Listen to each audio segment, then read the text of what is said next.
you if it's not even That supposed was to be very on you? interesting. I do not know what happened to our intro, ladies and gentlemen. I'm very sorry for that, but it cut out really abruptly, and I apologize. But it is time for dinner and a game, and we hope everyone is having a good evening. We are going to be doing a little bit of RPing tonight. I know that on TikTok it says Dungeons and Dragons, but TikTok still hasn't put in a tabletop RPG section, so it's the nearest thing we can get to it. We are actually playing Monster of the Week this week.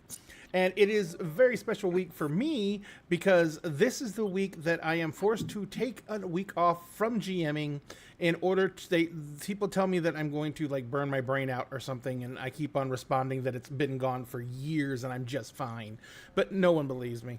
But I am required to take some time away from the GM's chair and let other people come in and run things. And Ren, who is the latest member of the DAG crew, has decided to step in and run a part 2 to the very, very amazing one-shot they did titled, oh my god.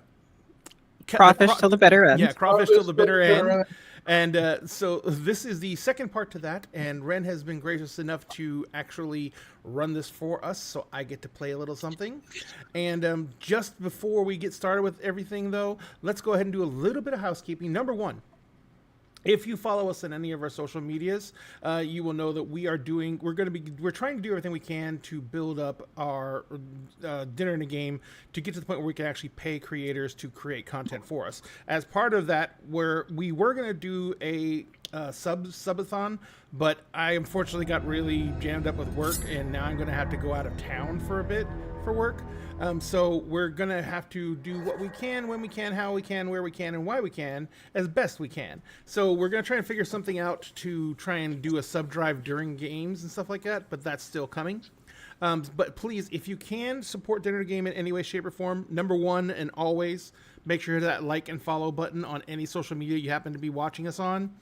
That is one of the biggest things you can do for us because it helps us with the algorithms that get us out there to more people. If you do not have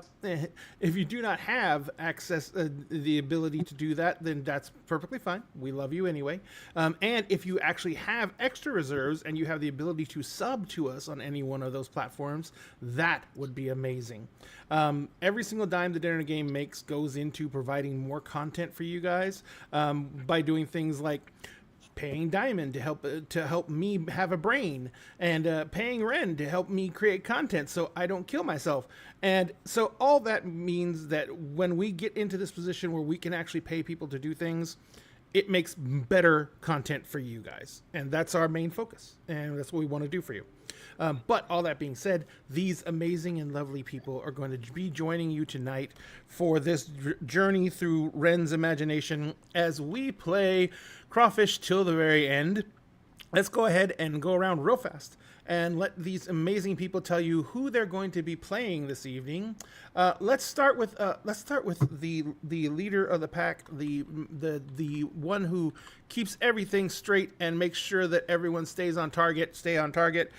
Diamond, where can people find you?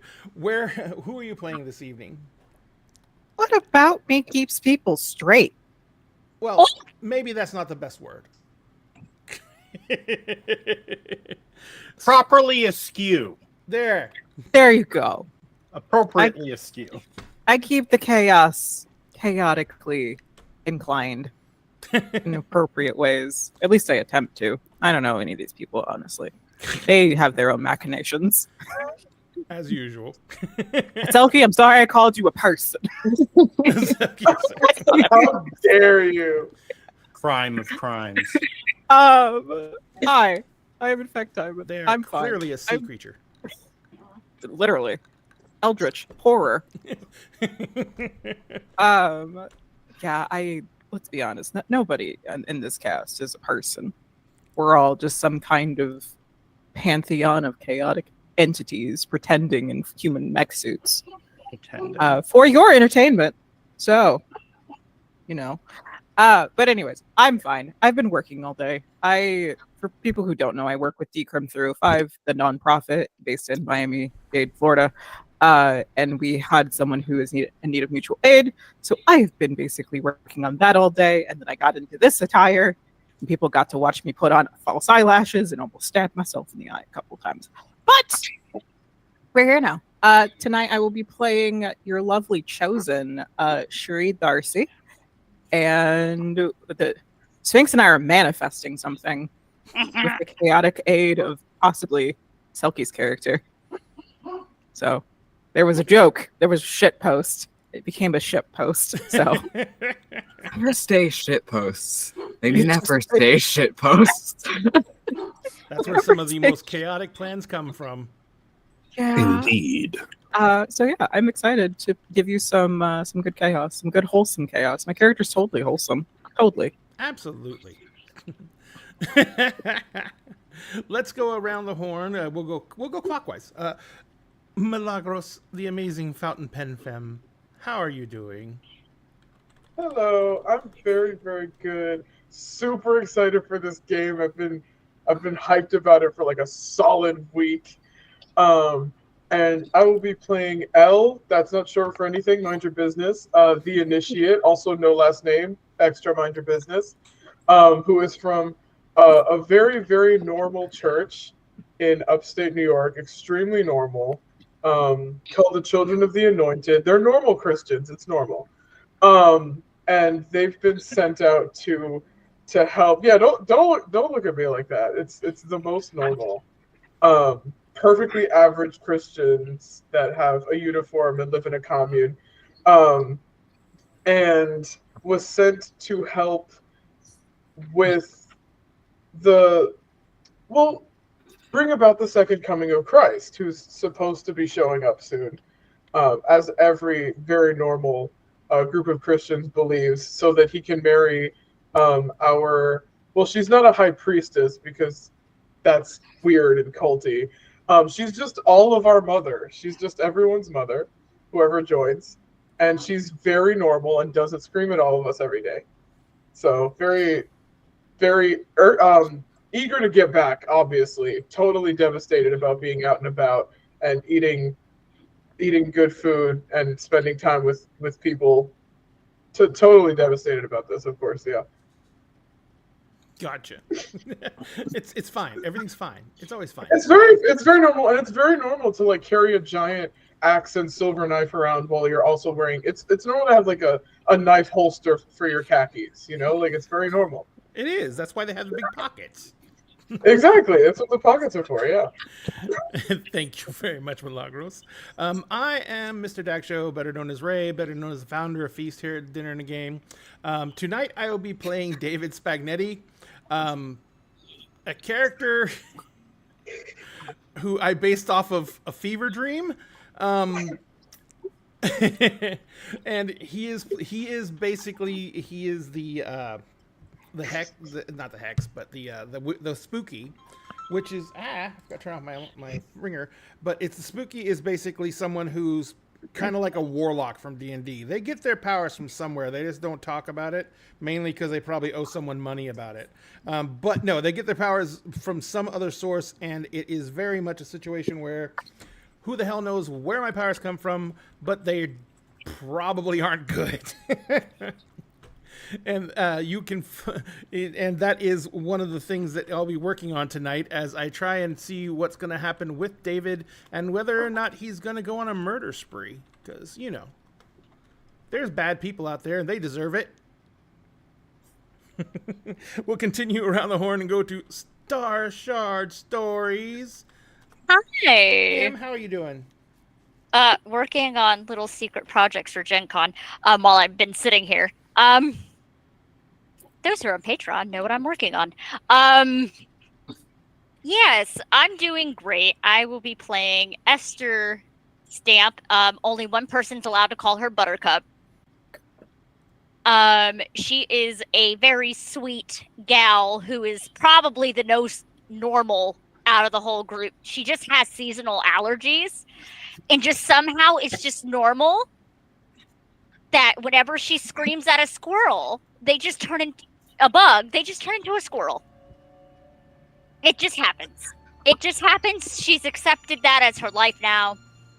And her girlfriend's totally normal too, but she doesn't talk about her girlfriend because it can cause problems. And she's gay. She's Yes. very gay. Very Everyone. gay. That's just a given now on our streams. She's gay. Get in the truck. She's gay. Get in she's- the car. She has a golf cart that she uses for work, so She has a she's golf gay cart. at the golf cart. She's gay and has a golf cart, ladies and gentlemen. Can you think of anything Yeah. better? No, you can't. I said so. Continuing around the horn a little bit, let's go around and say hi to the amazing, the intrepid, the always engaging Sphinx Akasha. Ladies and gentlemen, welcome Sphinx Akasha to the group. Hello there. I'm Sphinx Akasha, your champion of bards. I saw that. You can find me on TikTok, Circle DM, Sphinx Akasha, everywhere else on the internet. Today, I will be playing the illustrious, the lovely, the ancient Valentine Amir, monstrous extraordinaire, and now lawkeeper. How nice. Excellent. And finally, on the player side, we have the amazing Selkie Cove. Selkie Cove, how are you doing today? Hello. I'm sick. But that's okay because I'm here anyway to play make-believe with my friends. Speaking of fever dreams, Truly. Literally. By the way, I do use he, they pronouns. Unlike what the stream I'm tells sorry. you. It lies. I think that was my fault. It's okay. The stream lies sometimes.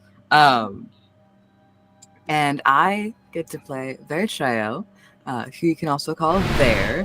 That doesn't.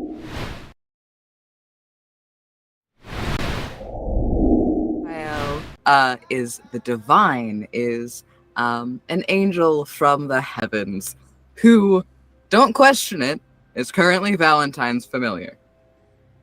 Absolutely. Fine. Who would question that? That makes so much sense. It's perfect. Exactly. Mind your business. Mind Mind your your business. business. And your business. I'll open all the wing eyes. Mind your business. By the way, do I have their pronouns as well? You got the name wrong, but yeah. How do you spell the name? It's there. Let's do the chant again. Verchael. Verchael. Very Very chai tea. Very chai. Verchiel. Okay. I Yeah. fixed it. Yeah. I'm sorry. I'm bad at this game sometimes, a lot of times. All the times. All right, so and finally, of course, we have the keeper, the master of chaos, the master of ceremonies, who is going to run us through this little excursion into the imagination. We have the incredible Wrenound. Guys, gals, and non-binary pals, friends, foes, and otherwise. And Thank hoes. you all for joining us today. For another episode of Crawfish Till the Bitter End. In our last session, our cast of players arrived in a very small town in search of something. They didn't quite fully know what was happening. People have been going missing and trying to identify what could be causing it. And in their investigation, found on the shores of Lake Dotrieve more questions than answers. After finding a group of seemingly people attempt to murder a Nixie for no apparent reason except to do so, they began to realize that there are machinations at work here that go beyond just your average monster doing monster things. And that these missing people all link back to maybe some of these disappearances that have gone back 16 years. And what does that have to do with the strange radio interruptions that you all experienced and the magic behind it that Esther felt that immediately caused her to crash the car? After your fight with these, we'll say, ne'er-do-wells, because as far as you all know, that is the most accurate. It's been a week. Several of you were injured pretty severely, and so there's been some time needed to rest up. And in that time, a certain member of the group has been rather busy.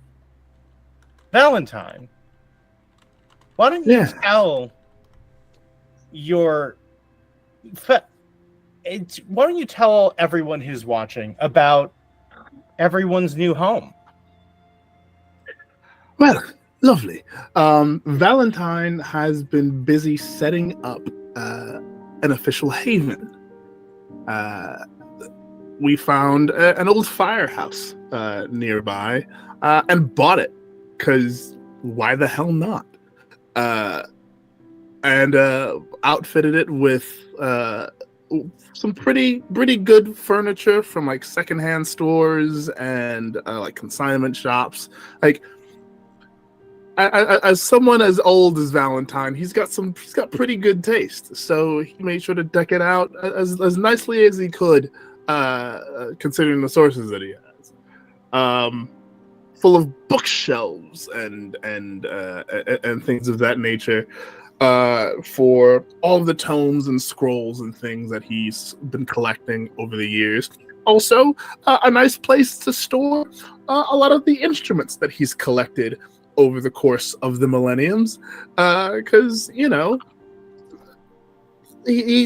that guy.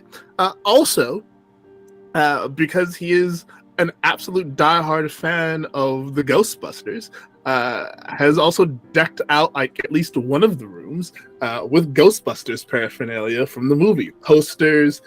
He has like one of the signs that he found on eBay, just like hanging out. Not outside, totally inside. Found a non-working replica of Ecto-1 that like sits in like the garage space, it's a nice like cozy, good lighting. Got a phonograph that he plays all of his vinyls on. Has an extensive vinyl collection that he stores there now, and the icebox he sleeps in. So, I love those happenstance. And the icebox he sleeps in. Like, that's just totally the normal. icebox he sleeps in. I mean, who wouldn't? And so you folks have been bringing yourself into this space. And of course, Charles of the famous host of your last game allowed you to take the files and the cork board with all the missing people and move that into your new haven, since you are the folks that are currently investigating. So all of the things that you had in your previous place will now be here. And I think now that we are getting involved and there's no real I'm not going to give any of the players any real opportunity to argue. Hello, viewer. So Ray did mention that Ray was going to try to think of some ways to make the stream interesting as a way for you folks to help support Dinner and a Game. So how about this game? For every 5 subs, the game gets weirder. Every time we hit 10 subs, the game gets more deadly. And on that note, Elle, how are you getting used to your new surroundings? It's very strange to be in the home that's decorated. The very normal, very average everyday place where Elle comes from, there is a completely separate house for the All-Mother, and she gets to have like decorations and nice furniture. And Elle has never stayed in that house. That's not for anybody else. It's just for her. And where they stay is very bare bones, kind of summer camp setup, with like bunk beds, like dorm furniture, and you're not really supposed to be putting stuff on the walls because that could cause damage. Like, bedding and things are standardized, like wash days are standardized, and that's pretty much how they've grown up. And so it's weird to like sleep somewhere that isn't bare, and they find this everything kind of a little bit distracting, especially the books. They've never gotten to just be somewhere with so many books unsupervised, and they're definitely very interested, but also very hesitant. Sometimes they'll just like stare at the spines and just read all the titles and be like, wow. But while we've all been working for the past week, they've been speaking to the local Nixies and getting some information. They don't know what this larger or kind of higher being that's been getting fed, they don't know what it is. They know that it's been here a long time and that it's very old, it's native to the land. And about 16 years ago, when the disappearances and the strangeness kind of started, it started to become stronger. In the last year, things have really ramped up, and that includes the disappearance of one of Elle's friends, that like they found their stuff, and they were very, very likely sacrificed. And in the last month, this thing has started killing off other beings that live in the water. They also got some help from Sherry to get in touch with the Calendar Society and spoke to August, who confirmed the 16 years that things were starting, and then the last year things have ramped up, and then the last month things have escalated further. And a cataclysm level event was thwarted in upstate New York, which Elle was definitely not aware of or part of, or wanted to come to fruition, and then it was foiled.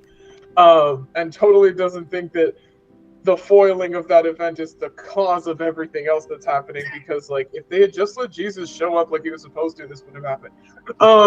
But they're not really sharing that because they're starting to pick up from some context clues that maybe their background isn't super normal or relatable, and like maybe they should keep quiet about some of the stuff that they have been part of.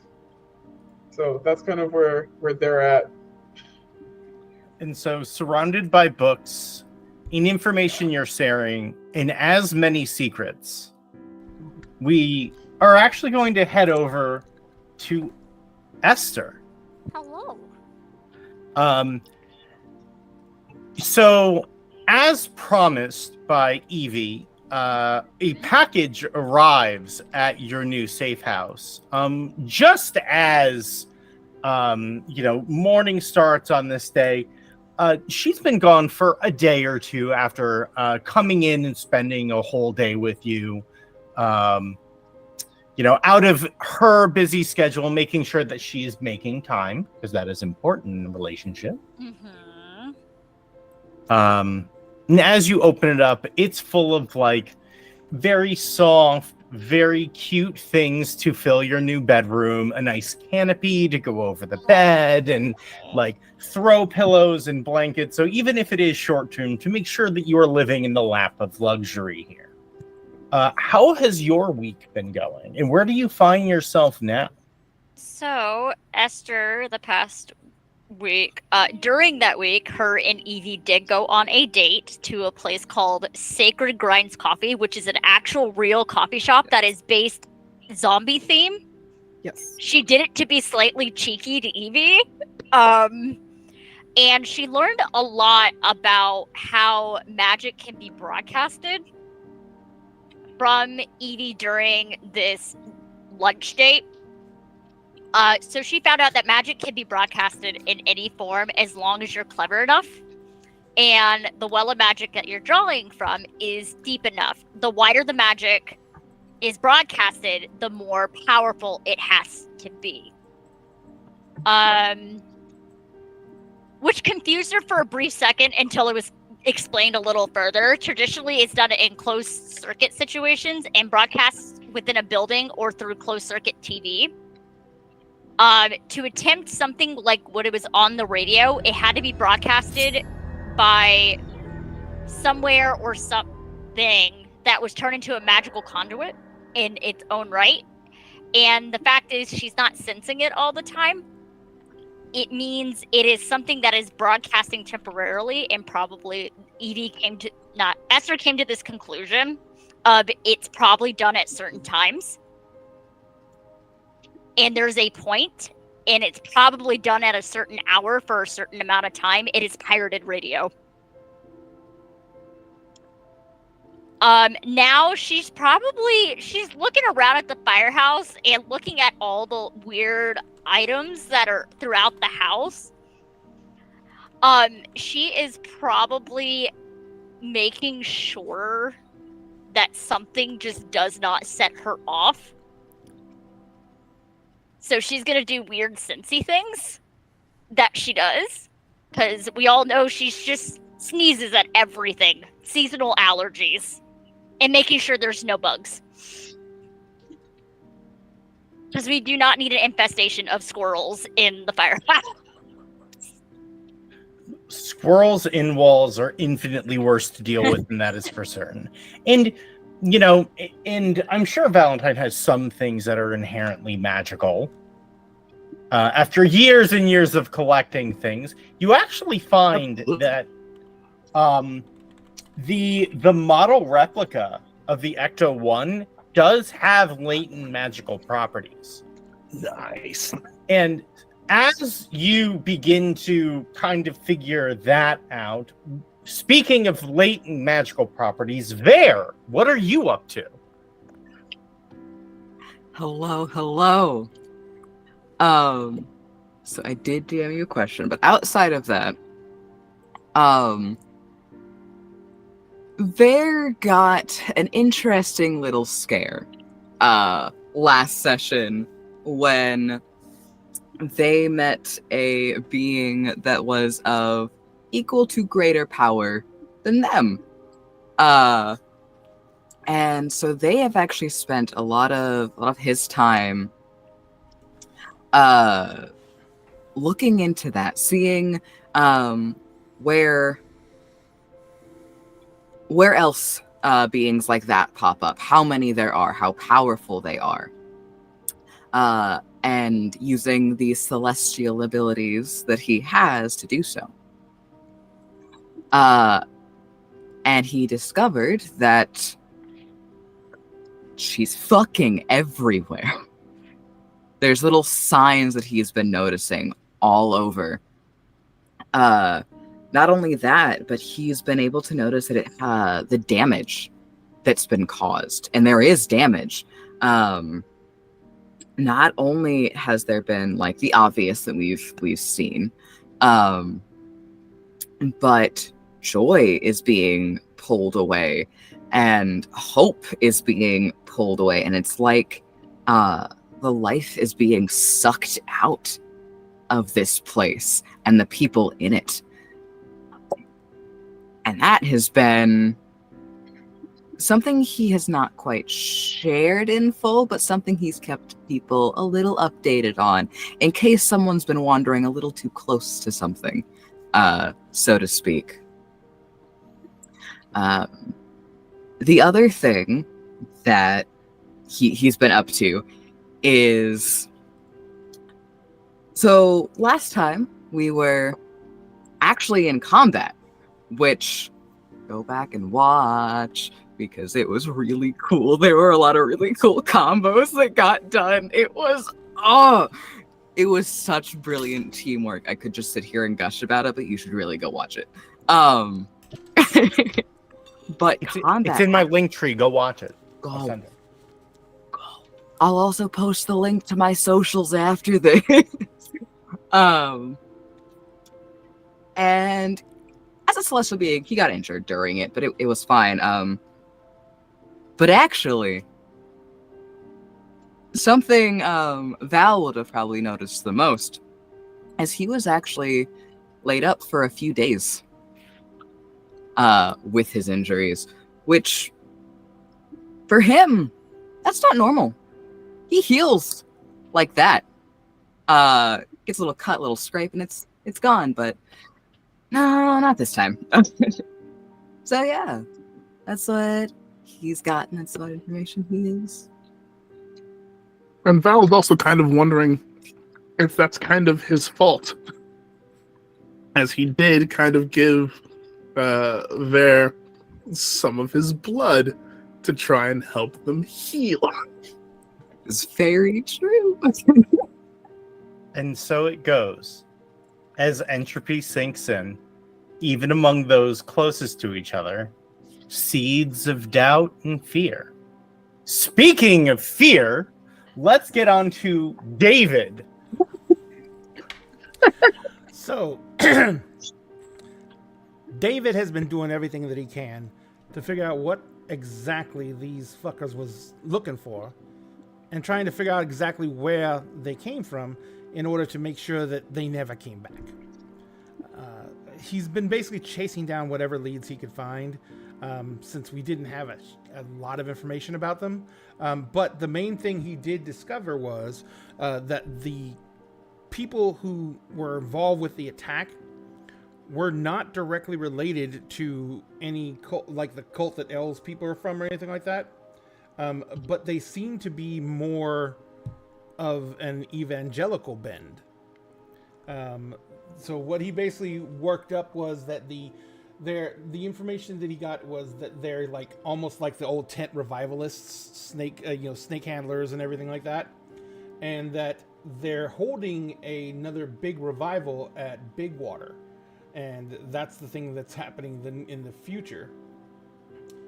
Actually, correction, that is happening today, in fact. Oh, I thought it was happening. The Big Water Revival is happening Today. on Lake Pontchartrain today. So yeah, that's gonna be a very interesting situation. So it's something that, like, if Dave was granted access to the Haven as well, it would have been something he would have been harping on the entire time he was limping around and holding his ribs and using a crutches. I love that. If they actually let me in, my actually friends, if they don't bar me from the house they're staying in. If they don't realize just how fucking obnoxious I am. And that leaves us to, last but most assuredly not least, Cherie.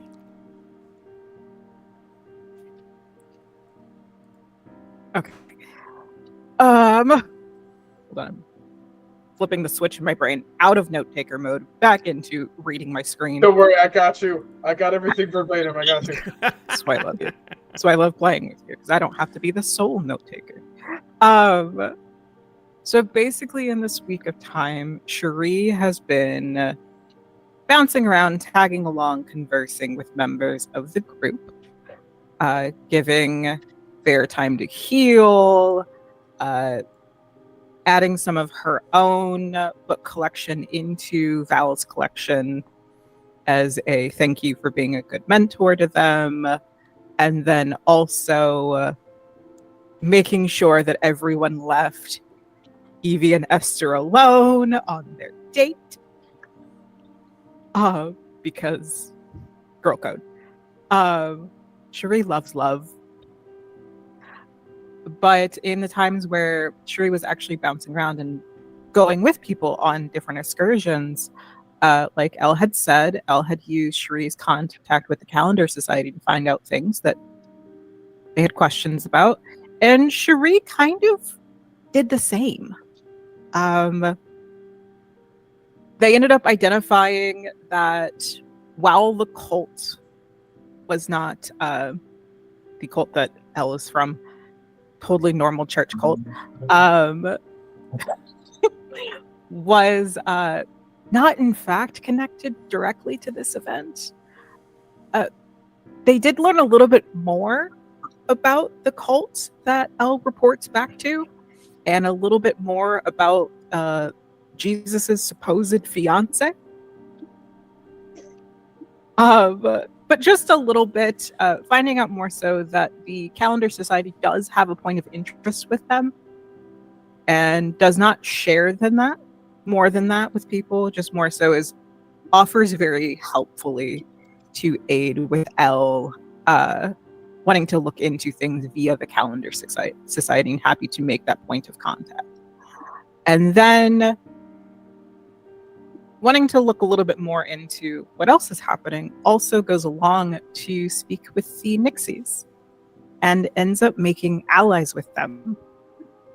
And through the offer of a gift for a gift, Cherie ends up pulling out this antique hat pin that is long and sharp and gold. And on the end of it, it has this opal and pearl kind of setting into it, and gifts to the Nixie that had gifted them the crooked dagger, said to sever threads and ties to things, and kind of forming a alliance with them, but more so wanting to pretty much know that if they were to call on the Nixies, that their call would be heard and then received with aid. So yeah, that's about where Cherie's at. Cherie's very sympathetic towards Nixies because finding out that they're in a rather weak position because their numbers have been targeted by whatever malevolent force is at work. Finding a lot of romantic but also melancholy parallels between these very sentient and intelligent beings who are said to be monsters, and then finding kind of the wanting to understand them more, which then fosters a better alliance of Cherie's mindset with theirs as well, with this entire event going on. Wonderful. Elle, I need you to roll charm. Oh no! You know what this is. I have a -1 to charm. You already know what this is and why I'm making you roll it. You know what's happening. I'm being bullied. Y'all know what time it is. Oh, You did this. You picked this splat. You did this. Ah, You did this to yourself. I get a 5. Oh, well. Oh, mark experience. So you have XP. I'm being You have XP. bullied. I did not just laugh out loud. I don't know what the fuck you're talking about. That never happened. I refuse. Ren, you officially need only the tears of my players can quench my thirst. Yeah, Ren I needs that do. for sure. I have one, and that was from Changeling.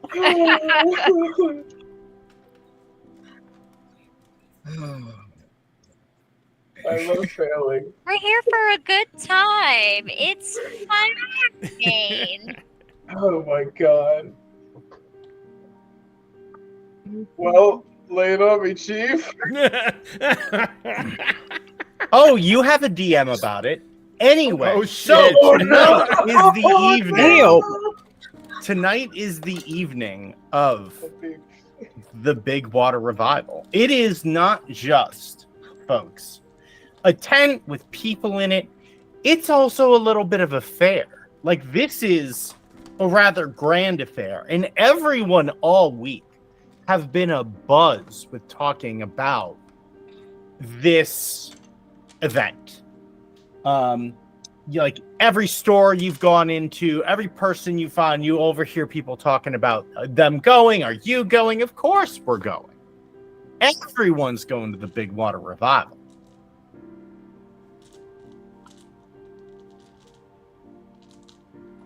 Are you? David's going. Yes, Look. Valentine's going. He also wants to see if perhaps the Darling Mermaid Darlings are a real thing, and maybe they might show up, maybe they might not. Ren, did you mention that, like, are we like okay again physically? At this point, this week, you've actually had the members of the Calendar Society have sent folks who are very talented in medicinal ways, both magical and non-magical. And over this week, it has taken you this week to fully recover. Got it. So at this point, everyone has physically fully recovered. Meant psychological damage, I can't say. That's up to you. It's just anger issues. That's all. Just anger issues. Sure, friend. You've had those prior to last week. I know, but like I got 3 ribs broken, my shoulder got dislocated, and my beautiful face got all fucked up. So Okay. there's So gotta what be are some- you all wearing? That's important. Why is that important? We gotta blend in. Is that supposed Well, when to I was be- rehabbing, I decided to re-dye all my Liberty spikes. Oh, what color did you re-dye them? Oh well, he like, I'll show you tonight, but you know, because he's wearing a do-rag and his hair's all down. He's like, I'll show you tonight, but basically, I got every single one in an individual shade of the rainbow, and I made them smaller so I can have a lot of rays. Cute. Dinner in the game only needs one. Hey, Ah! Hey, Couldn't resist. hey, Ren. oh boy. I would like to use Destiny's Plaything from my Divine Playbook. Chosen, sorry. From the Chosen Playbook. We've been playing a lot of Stealing from Monster Verchild. No, from the Chosen Hey. Playbook. Destiny's Plaything, at the beginning of each mystery, roll plus weird to see what is revealed about your immediate future. On a 10 plus, the keeper will reveal useful detail about the coming mystery. On a 7 to 9, you get a vague hint about it, and on a miss, something bad is going to happen to you. Oh shit! Roll. And then because I'm going to drive it like I stole it, because this is a triptych, I'm going to use a point of luck to change my roll immediately to a 12. My weird is a -1, so it's an 11. Because Shuri is motivated. Oh. So, you find yourself getting ready, and you're I assume a lot of like hanging clothes. You do tend to dress in like Mhm. large dresses and things like that. Yes. And you're digging through, and after a while, you lose focus a little. And while you're doing that, you start digging, and then you're just seeing your hands. And you see hands reaching up in the air. And it's a field of them. And in that moment, you are one of them. And you're in a crowd full of people. And you look up and you see the inside of a tent. And you see the tent open. And then you see the sky open. And then you just you come back to, and you're holding the perfect outfit that you want to wear. What is that outfit? I think for Shuri's perfect outfit for tonight, they are going to wear something very loose and flowy, but still fitted enough to where it won't get caught on things. It is basically an off-the-shoulder blouse with their corset over it. Has the opalescent kind of tones to it. And then instead of wearing a flowy skirt like they usually do, they're actually wearing a pair of very loose, but still close enough to the body where it won't get caught on things. Basically, what is the word I'm looking for? They're not bell bottoms. They're not Palazzo? harem pants either. Like palazzo pants? Kind of. But it's done in the style of if you've ever seen like people at the Renaissance Fair dressed as usually like rogues or pirates or things, they're the more fitted ones. And then they have fitted boots that they're tucked into because we're about to go to presumably a beach or a waterway. It's going to possibly be muddy with a little slight heel to it, but not enough to where Bear is going to have to strain himself to possibly carry Cherie. But the little added detail is that these pants are loose enough that Cherie has sewn in a pocket to it that is hidden with an invisible seam, where the dagger is then strapped to a holster around her thigh. The dagger from the Nixie. Excellent. And of course her parasol. Of course. Does anyone else do anything else to kind of prepare before you folks go? I'd say Val is like busy reading kind of like a bunch of like papers in a manila folder, but he's like also like kind of casually pulling things from his closet. A pair of like very black jeans, black combat boots, a kind of loose-fitting black brocade shirt, button down that he puts on and he rolls up the sleeves. He's got, of course, his black sunglasses kind of dangling off of the lapel pocket, and he has taken special care to put his katana in one of those architect cylinders that have the strap, and he's like strapped that to his belt. So that kind of like dangles behind him,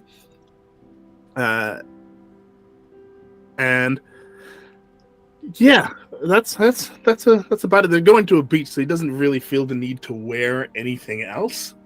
Yeah, he's kind of waiting for everyone, just kind of walking about. He's got a mug of tomato juice, or at least it looks like tomato juice, that he's kind of drinking on as he wanders about, like with this folder, just kind of reading, waiting for everyone else to get ready and come downstairs. I'm literally imagining some Billy. Is that tomato juice? No. Soup. No. It's tomato soup, in fact.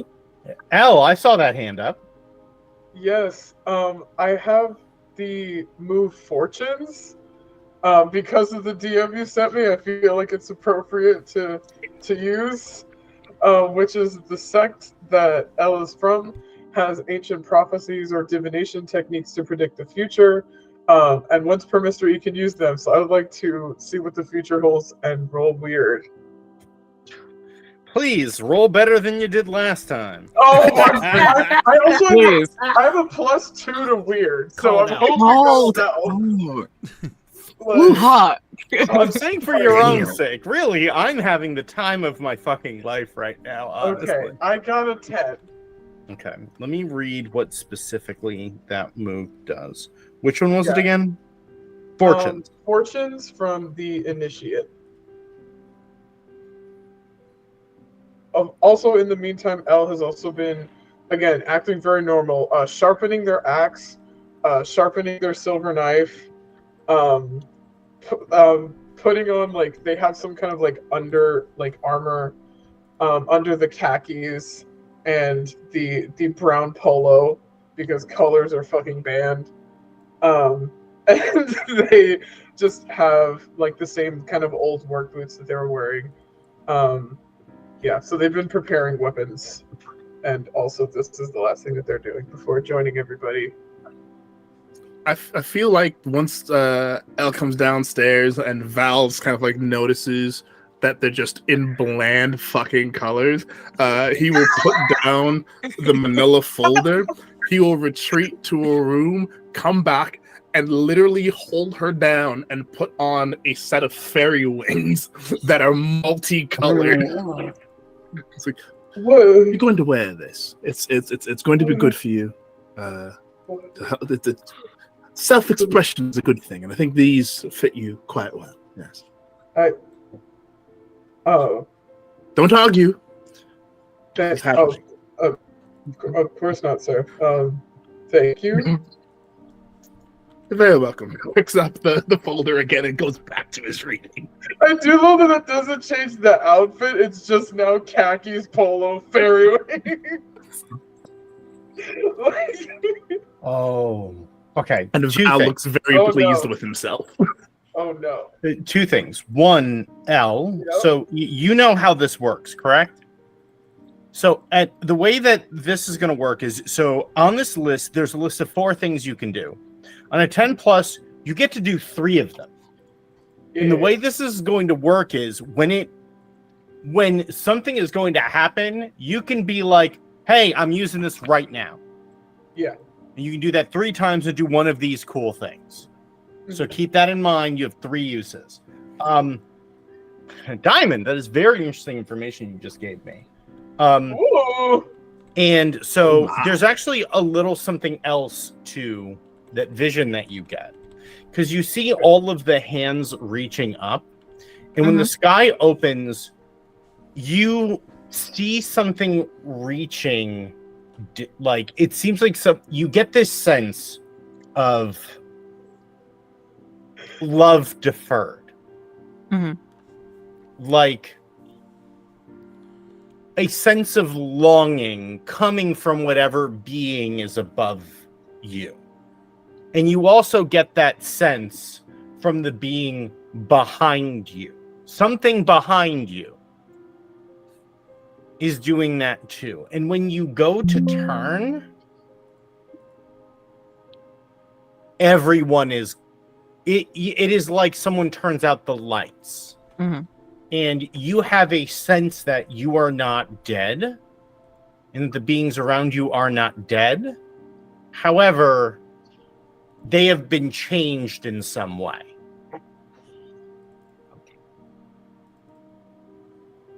Spicy. And that is Very. horrifying. Something about that in your sense, it leaves you like you get this sense that whatever that is cannot happen. We cannot. I need to stop whatever that is. Because your tags matter, and those tags are very specifically powerful for what is going on. Okay, is anyone else doing any other prep? Yes. Oh, of course. Of course. So let's slide on over to David, and then we'll get to Vertriel. So David, once he sees everyone else is getting dressed up, realizes what a tent revival actually is. They're going to church. David needs to go get his going to church jacket. Oh no. He only reserves it for special occasions. And this is David's going to church jacket.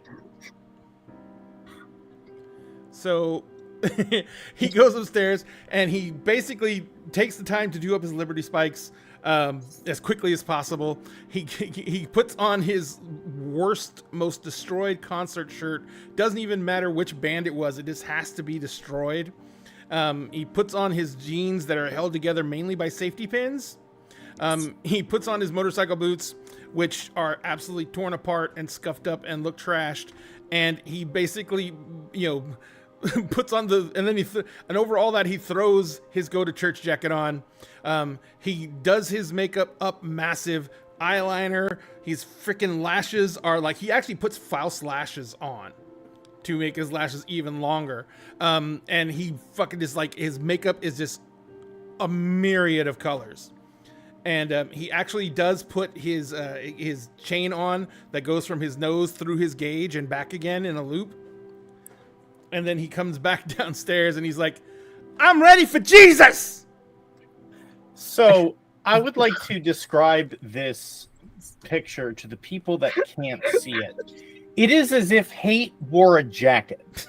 For those of you who are wrestling inclined, it is as if someone took the Chris Jericho Painmaker jacket to the next logical step. The shoulders, chest, like basically the area that would be covered by pauldrons are in maybe 2-inch long spikes.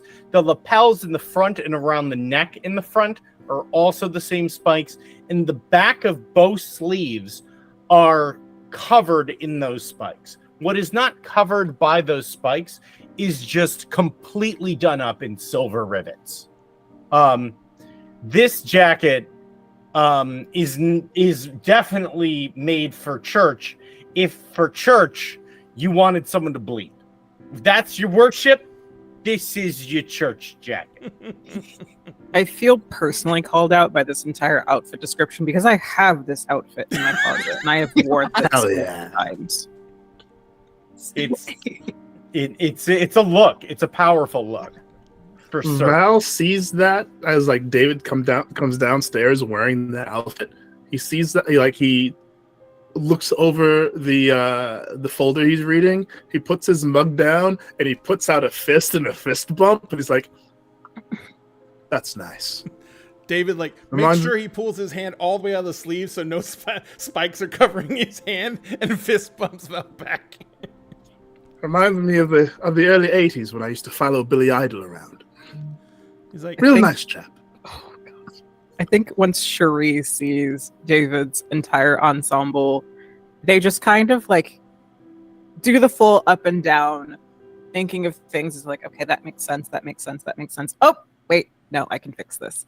And then just walks up, doesn't say anything, doesn't ask. Just basically takes David by the face, cupping cheeks underneath the chin, and then just holds David's face like this. And so Shat, you got your line ain't as hold on, don't mind me. I can fix it. And just pulls out a basically a concealer wand. Yeah. And basically cleans up the edges to sharpen the eyeliner lines. Very deftly. And then pulls out basically powder highlighter in a compact, and then just sets that concealer with a powdered highlighter that is metallic in sheen that color shifts whenever David moves. All right, much better. David held perfectly still through the entire process, and the moment she lets go of his face, he goes racing through the places trying to find a mirror. Oh my God. And just looks back at Valentine, just I think that one looks rather dashing, don't you think? Valentine's just peeking eyes over the folder, watching both of them this entire time, and kind of nods and looks at and finally notices what Sherry is wearing. Solid black eyes going very wide. Speaking of dashing, you look quite fetching yourself, my dear. Oh, this? Nah, just inspired. It's quite inspired. He quickly takes a sip of of whatever's in his cups. Quite inspired. Tomato juice. And then Cherie's gonna go chase down L and put highlighter on L. I feel like Esther's coming down now to the chaos that is going on downstairs. Esther, of course, everybody knows she has pastel pink, lilac, mint, and blue. So she has 2 little pigtails on the top of her head that are curled. Her hair is all curled. So the pastel is weaving. She's in I love skater dresses. So she's in a skater dress, and it's a lavender color with stripes, but it has little ghosts on it that are holding with a little bow tie and a bowler hat and little kind of magical girl wands, but it's little bat wings with eyeballs on the end of it. Wearing a set of fishnets and a black pair of combat boots because she's like, okay, we're going near the water again. I don't need to ruin my really nice shoes. But there's little pink pastel bats painted on the side of her boots. Of course, she has on the pearl bracelet that's wrapped around her arm that she always has on. And she has like very pastel makeup, eyeliners on. It's the eyeliner today is a lavender, and it's like the graphic liner kind of style. And she's looking around. What is going on?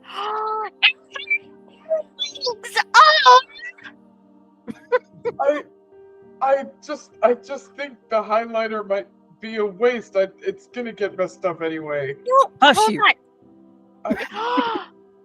Should I go get my big highlighter palette, the one with all the different colors in it? These come in more colors? Yes. He's brilliant. This Like is why- if she moves, hers shifts like from a pink to a purple because I look those. That's like my favorite highlighter. I mix mine and they go from a pink purple. But we're going to pray. Hush. You- Hush. You still gotta look nice when you go pray, I guess.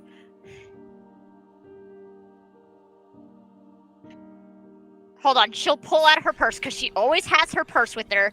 She has a mini version of this palette in her purse. David has grabbed, since he's waiting for everyone to get ready now, David has grabbed a book off the shelf. And as she goes, you gotta look good when you go to church, David goes, fuck yeah! And if anyone looks over, David's sitting there and he's reading a book by Folkart. Oh my god. As You want some highlighter, David? He's like, I don't have a fuck enough yet? Fuck yeah, paste that shit on! as It'll be green highlighter. Mm. Green with envy.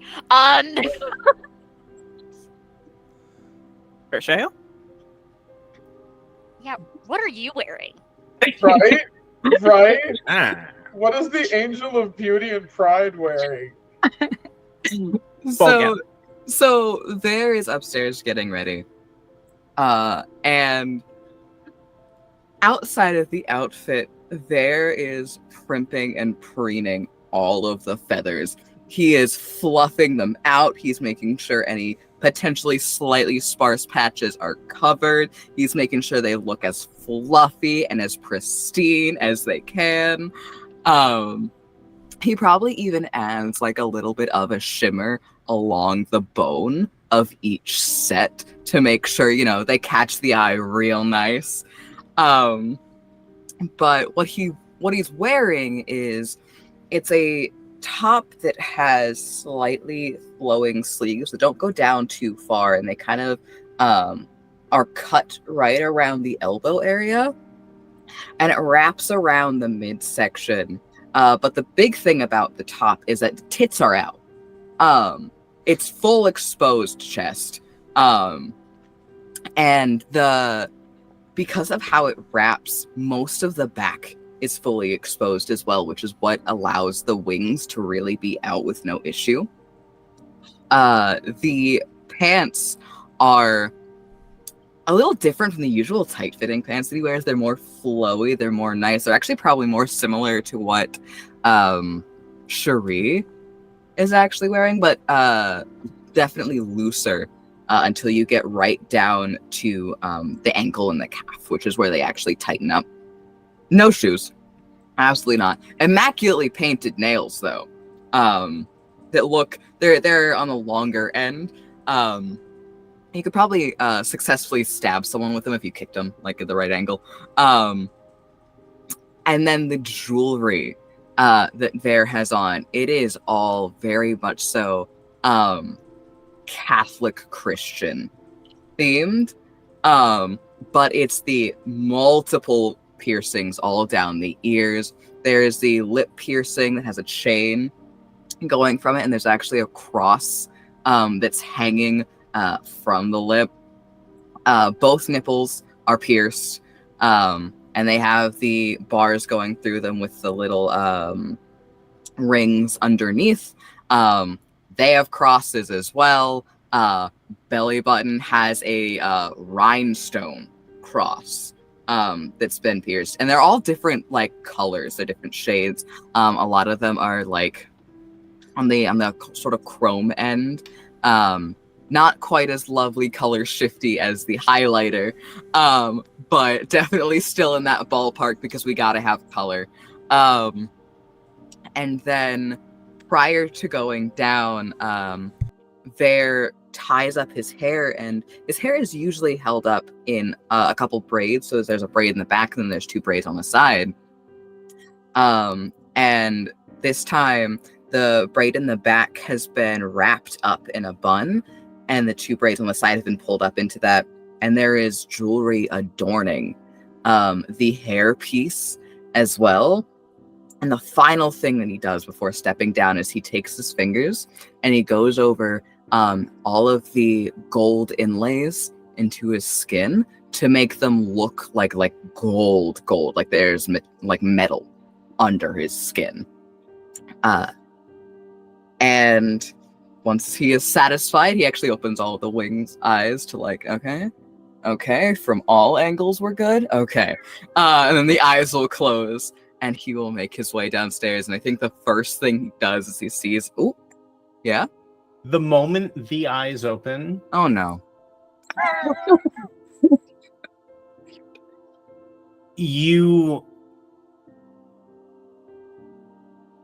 it feels like it is the old saying, what do they say? For every finger you point at someone, you have 2 pointing back at you. So as your eyes open for a moment, you look at yourself and you see that you look great, and you go to turn, and before they close, in the darkness behind you, just one of the eyes happens to catch 2 eyes in the darkness watching. And when you go to turn, they are gone again. So, before I go downstairs, I am going to read a bad situation, because that feels like a very bad situation. And I'm going to use Vare's new ability, which is very ironic considering how we got into this mess. Third Eye. So when you read a bad situation, you can open up your third eye for a moment to take in extra information. Take +1 hold on any result of 7 or more. Plus, you can see invisible things. On a miss, you may still get 1 hold, but you're exposed to supernatural danger. Unfiltered hidden reality is rough on the mind. Oh boy. Roll them bones. Why don't you go ahead and roll that? That's spicy. I like this. Y'all are making some choices, and I am here for it. We haven't even y'all haven't even left the house yet, and you're tempting fate with horrible. I'm gonna mark an experience. You too. You too. We're on a roll Okay. downhill. Which move was this? This was read a bad situation, and the move is third eye. Okay, I'm trying to find where that is in. It's in the Spellslinger thing, isn't it? Okay, I think so. that's the problem. I'm trying to figure out which playbook that's in. I still have my hold. It's gonna be so fine, you guys. Everything's gonna go so well. The session is going We're great. all right. Also, they're Elle's definitely sneezing from all of this stuff being put on their face. They have never worn makeup in their life. Okay, Spellslinger. I'm almost there. Yeah, if Ellie is sneezing, Val will go into one of the nearby cabinets. We'll pull out some antihistamine pills and there you go. Elle is actually allergic to colors, and you guys putting it on their face is not going well. Okay. Yeah, you might want to, good for allergies. So you have your hold. What question? What would you like to do with that hold?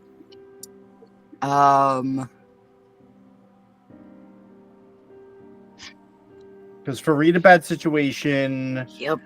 You can ask the keeper one of the following questions: what is my best way in? What is my best way out? Are there any dangers we haven't noticed? What is the biggest threat? What's most vulnerable to me? What is the best way to protect the victims? I think the one is going, because we already kind of know what the biggest threat is because we asked that last time we read a bad situation, so I'm going to keep that there for a while. But I think I'm going to go with, are there any dangers we haven't noticed?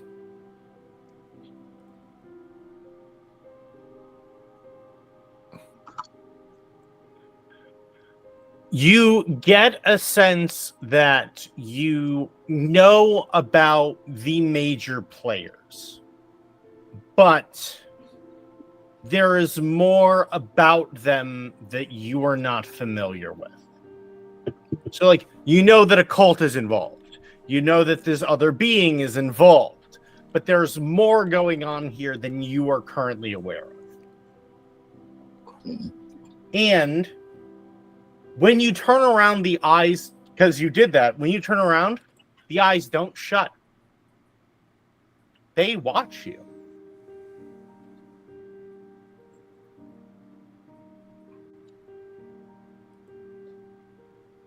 They're just gonna puff up, gonna puff the wings up, gonna open the eyes on the wings as well. Just like, okay, we can watch each other. This is uncomfortable. As you do that,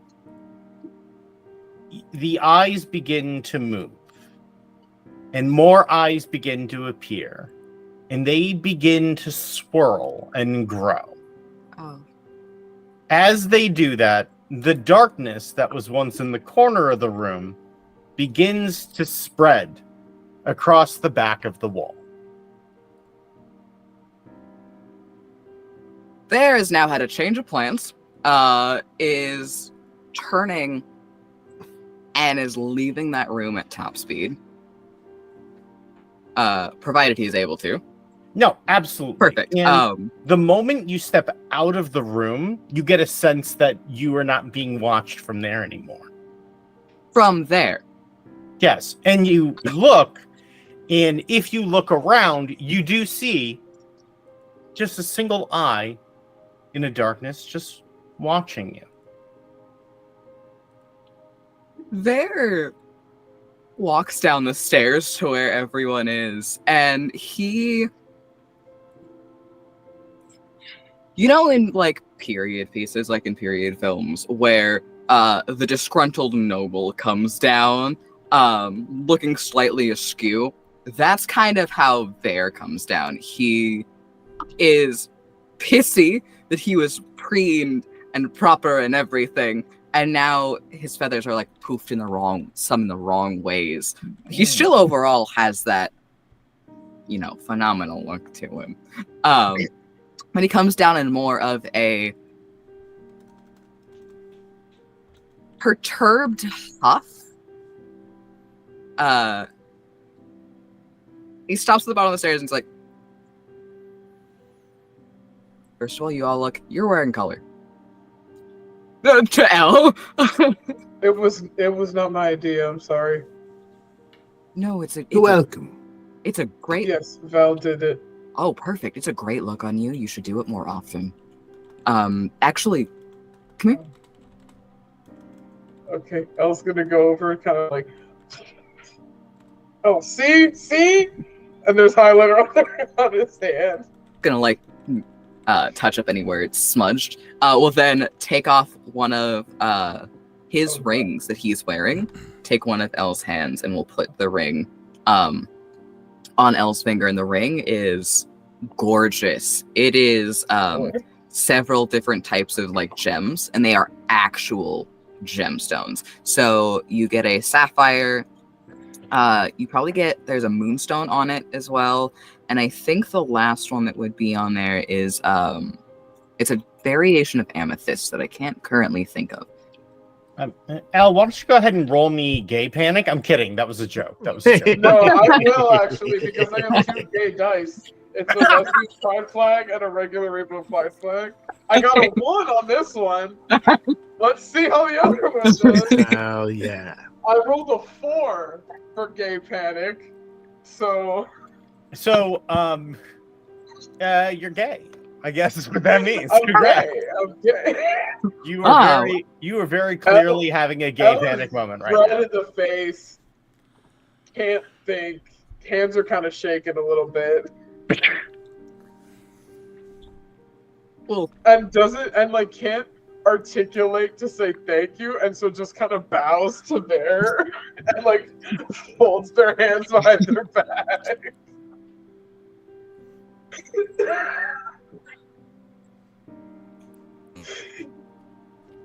I rolled a 4. Bear doesn't quite know how to respond, so it's like a little cheek pat, like, color suits you, you should wear it more often. Let yourself enjoy it. And then trying to like smooth down some feathers and casting a glance around to see if there are like any other eyes in the room. Oh no, you are definitely being watched. Yo. But it's only one. Oh, it's just. Oh, when he figures out where the eye is, there's like a bristling kind of in that direction of like indignancy. But still, then goes over to Esther and gives like a little bow of his own. Well, you look lovely. By the way, did I tell you what my up was? David can now see anything that's invisible, including spirits and magic things. So if David's reading his book and, you know, Vashil is moving through this and there's an eye following them, would I notice that? You would see it, yeah. Gross. Uh-oh. Poke the eye out with all the spikes. You're muted. You're muted. You're still muted. We missed all the cuts. We heard that. We heard that through the mute. We heard that spiritually. I felt that. Can I roll spirit touch? Because weird magical things, I am super sensitive to supernatural related things. If you wanna, sure. I'm not gonna I stop love that you. we have it left, and we're just like, no, I'll See take my if I chances get a again. 7. I want to see if I get a 7 or 9 because 7 and 9 is fun stuff.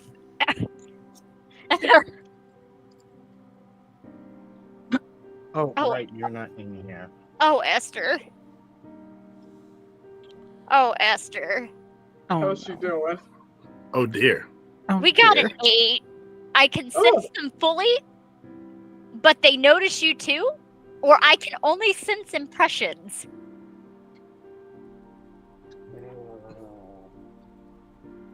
Have you been perceived? Either way, she's just like, I need a tissue.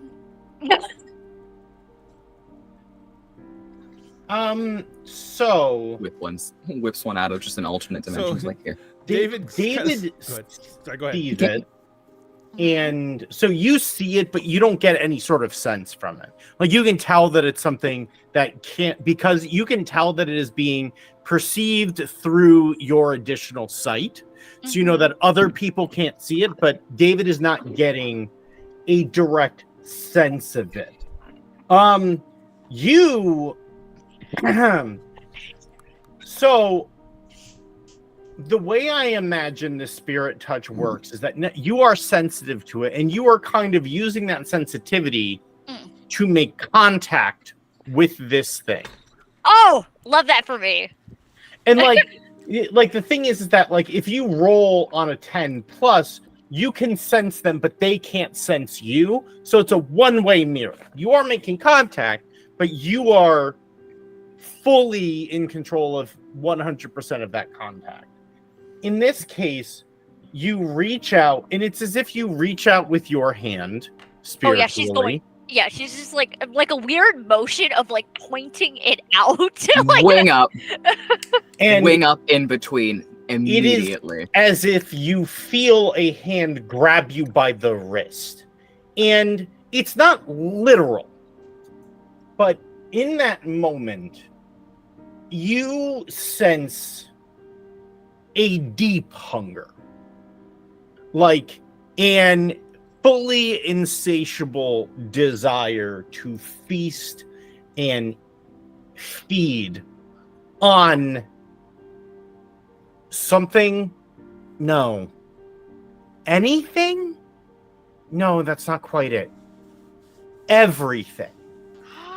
So it just needs some beignets. That's what it wants. David's fiddling in his pockets while it's happening, and he like stands up and he says, "No, I got what it needs." And he pulls out some Visine and just tries to put drops in the eye.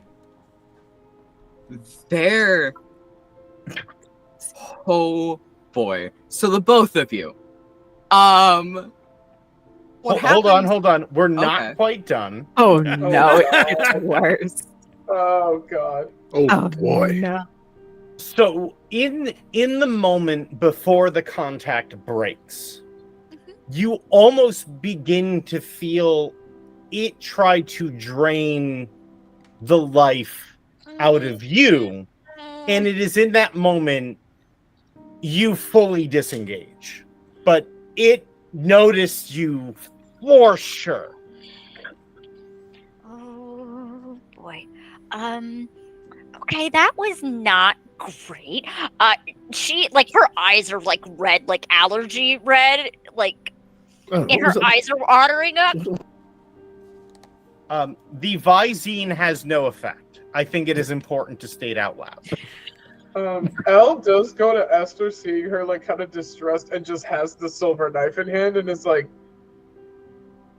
"No, I'm okay. I'm okay. Whatever that was weird. Whatever. What? What are you talking about? What was? Oh, y'all didn't see the thing that was stalking Bear here? Was or is it still there? So Where are you being stalked? it is not in the same place, but it is elsewhere in the room, and it is continuing to watch. It's It is like up in a far upward corner watching. So there's I a big would ass like fucking to eyeball. leave. I would like to leave because it wants to eat me. It wants to eat you? What? What wants to eat you? The eyeball thing, the big floaty weird an thing that eyeball eat it's anything? watching. I don't know how to explain it. It feels like I lost like 3 years of my life just a second ago. He's like, "Oh, hang on," and he takes the Visine and hands it to you. You need this. That's Allergic to Visine. Oh, a little spooky. I don't know. And- Maybe and- it and- was. To look down. Was it insulted by my dress? Val looks at the folder that he's been kind of poring over, looks up at Elle, looks at then looks at Esther, and then Ver. So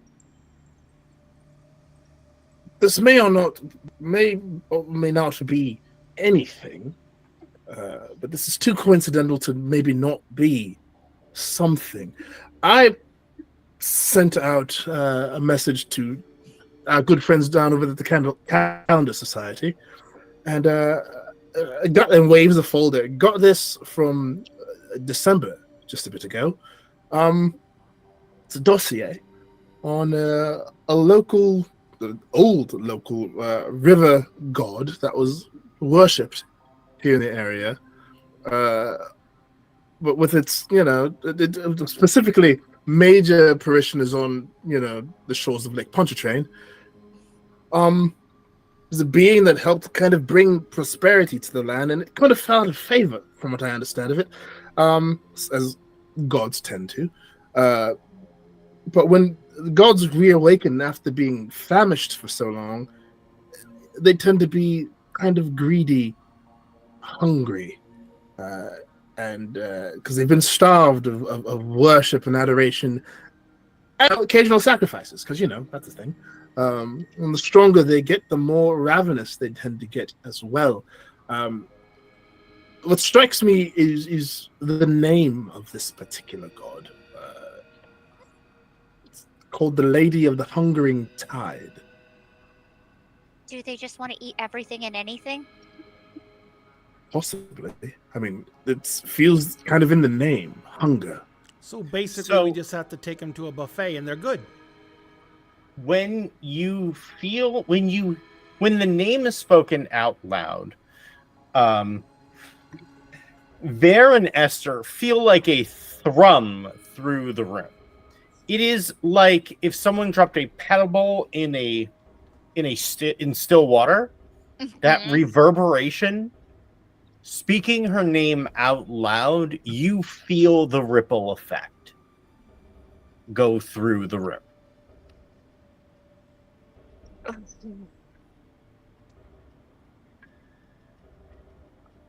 Okay, that had an effect.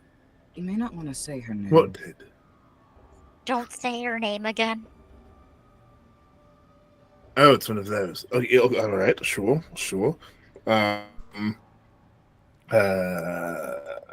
We'll just call her Lady H then. Because Esther's like prepping, like, oh, Yeah. here we go again.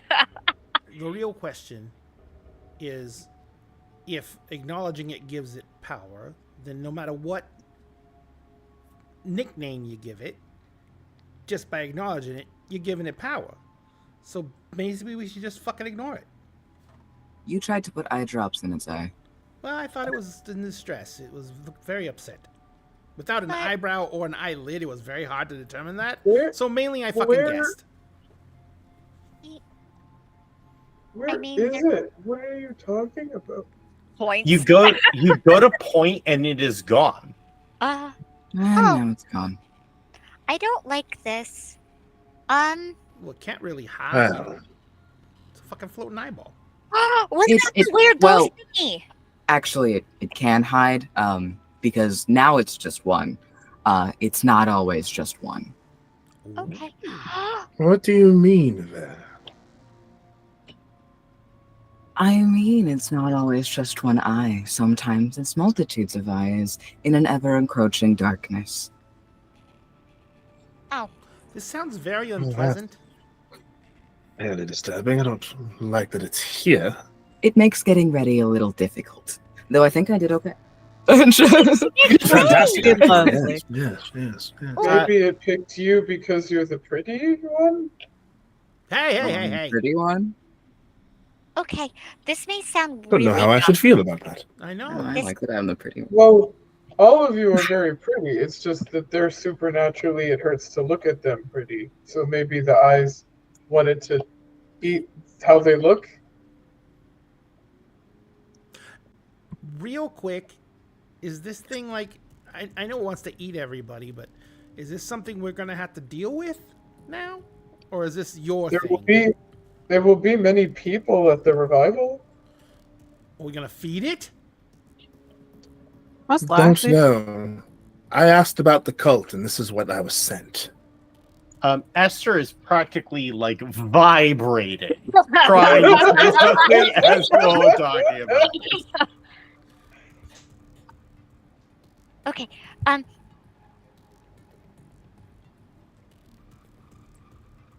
You know that weird ghost box thing that you have from Ghostbusters?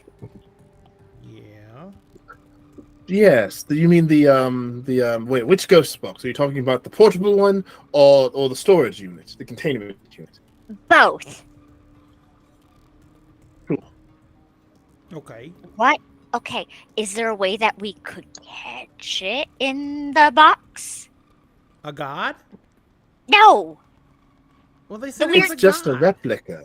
It's a replica? No. They're just replicas. They're No, not- it's not it's functional. magical. No, it's magical. I sneezed a lot around it.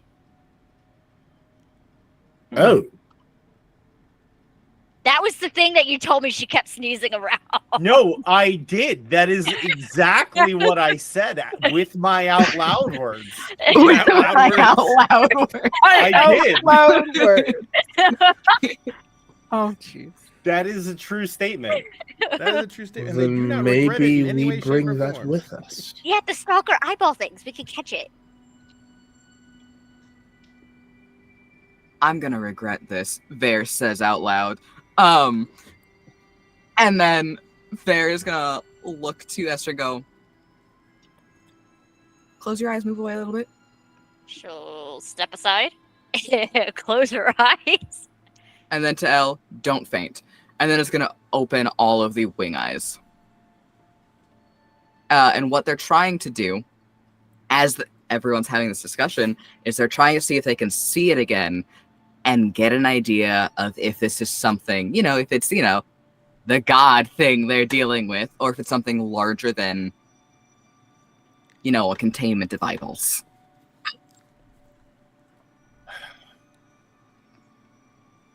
I roll for that. And while that's happening, Val's gonna run into the Ghostbuster room and grab the proton pack that has the containment box attached to it. Roll me weird. Okay. At this point, I may just need magical antihistamine. Actually, that might make that worse.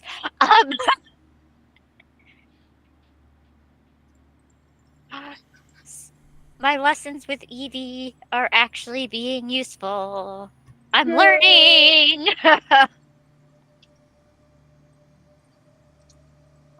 I'm gonna mark another experience. Oh my god. Oh no! That was closer than last time. That was a 6 this time. Oh my god. Last time it was a 3. 3. Last time it was a 3. This time it's a 6. So we doubled. So next time it should be 12. If we keep Next doubling. time it should I'm just be saying. 12. If we're following patterns, I'm just Aye. saying. You go to open your eyes, and We haven't left the house. what you are seeing as an attempt to size up your opponent, they are taking as a direct threat. Oh shit! And so in that moment, you don't see eyes anymore. You see like broken and twisted hands, cracked fingers, reaching out towards you in that moment. Do I have time to react at all? You do. Razor whip. So Bear pulls out something. It's beautiful, is what it is. It is a razor whip that on the sides of it, instead of having something like spikes or like shards of like glass or things like that, it's stained glass of a sort. And it's reflective and it catches the light in such a beautiful manner for something that is so incredibly destructive. And there is an ant on my keyboard. So you pull that out and you attempt to defend yourself with it. I do. Carefully. They aren't physical, is the first thing you notice. And so they seem to be passing directly through it. The thing I will tell you Yes. about the weapon, it does have holy.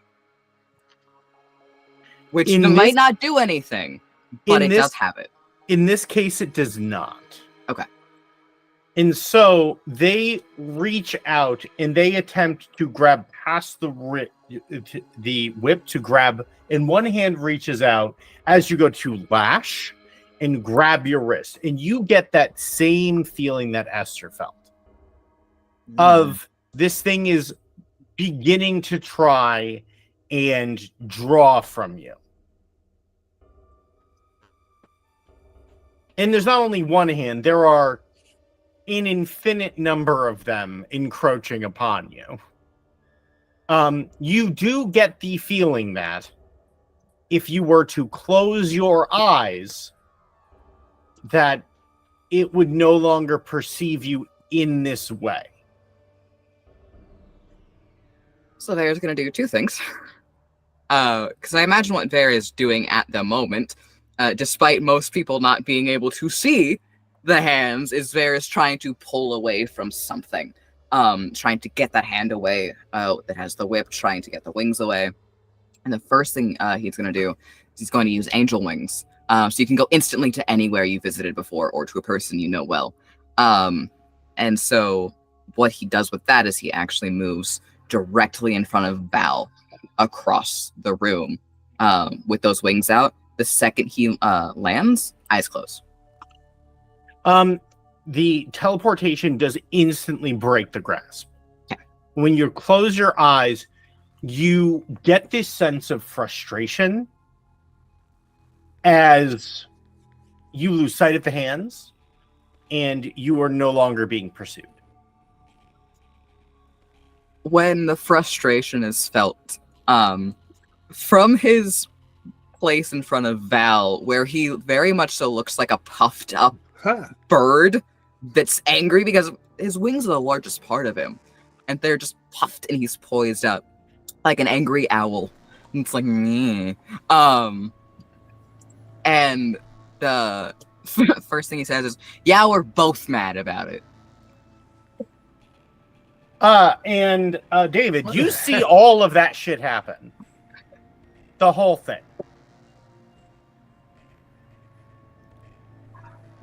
David's like,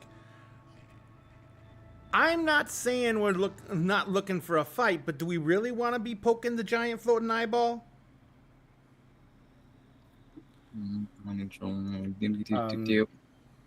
Did we just poke something in our home? I think it got mad. I'm not too sure. It doesn't like talk. Sure you do. Oh, I was waiting until you guys were done. It's Okay, fine. so as David says that, they're in a kind of flustered almost anger goes, I used my eyes. That is not an attack. That is not a threat. That is seeing. He points. I did nothing. He points over the eyeball. It got angry. Not my fault. Can't use my damn eyes. You know, I don't know enough about this to have a direct opinion on it. I'm just saying, aren't we supposed to be going somewhere? Why is the eye coming with us? Can we name it Herbert? You get the distinct feeling it does not want to be called Herbert. Valid. Mood. Esther gets this sense of like sneezes twice. It doesn't like the name Herbert. Can we not? Humphrey, then. I'm in an H mode. No. Maybe It does not make you sneeze when you call it Humphrey. Oh, it likes Humphrey. There we go. Now it has a Well- name and we're all friends. Yeah. Cherie can't see the hands, the eye, correct? No, but you, those of you who get like sense of like divine and benevolent and have spent time around those energies, you can feel like with the eye, it's a little bit harder because it's small and it's like not like you could feel that malevolent energy was huge and seemed to fill the room during those moments. Did the energy feel familiar? Ooh. Yeah, from the Cool. lake. Oh, Cherie this entire time, because Cherie cannot physically see what is going on, but upon hearing Val's reveal of information, remembering the vision that they got while they were getting dressed, they start going and looking through the bookshelves for a book that they put there to add into Val's collection. It is a dark leather, very aged book, and Val will recognize it. Maybe others might, depending how inclined to literature they are. It is a first edition of the complete works of Ralph Waldo Emerson. This was a gift to Val for basically being a lovely mentor, but this book is worth about $6,000 alone. It's also a real book that exists. And it is signed by Ralph Waldo Ender. And well, Ralph Waldo Emerson. And Cherie just kind of like lets everything go on behind them. Their parasol still up on their shoulder as they're paging through until they find the poem they're looking for.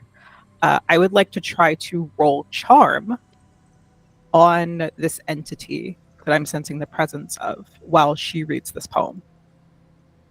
Okay. Roll them bones. That is going to be a +2. Is going to be a 9.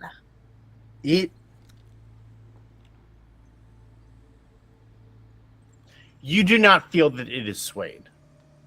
Oh, that's fine. All she wants to be is attempt something. The poem itself is called Water by Ralph Waldo Emerson, and Cherie is going to dedicate the poem to this entity. And as she reads it under her breath, it's the water understands civilization well. It wets my foot, but prettily. It chills my life, but wittily. It is not disconcerted. It is not broken-hearted. Well used, it decketh joy, adorneth, doubleth joy. Ill used, it will destroy, in perfect time and measure, with a face of golden pleasure, elegantly destroy.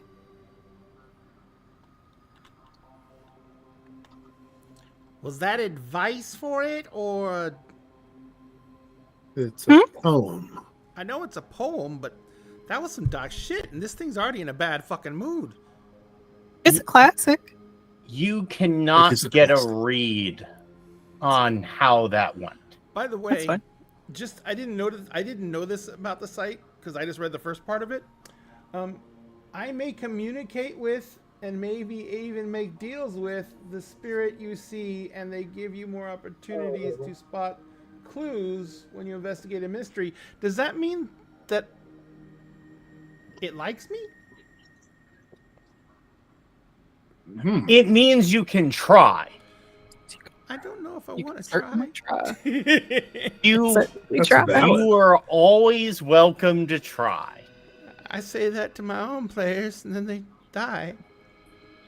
Oh my god, I wonder what that feels like. It hasn't died yet. As all of this is going on, you begin to realize that you've spent quite some time here. And at Yes, this we should. point, the festivities at the festival, by the time you get there, will be in full swing. We should probably get going.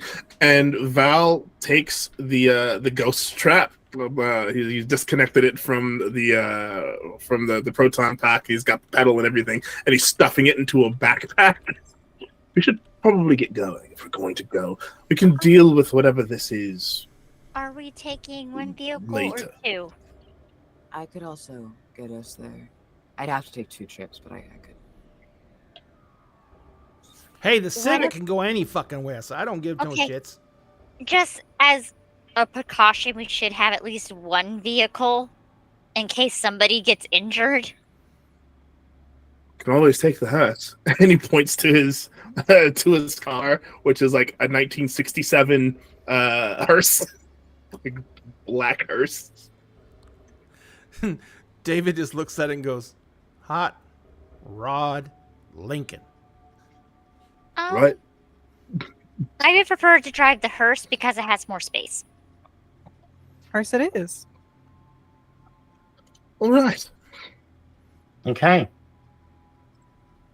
Taking the roof. I'm taking Again. that. Settle on the roof. Again. Yeah, it is is. This music was the MVP of all of last session, apparently. So you get in the car and you are heading down the road. You quickly notice that like stores are closed.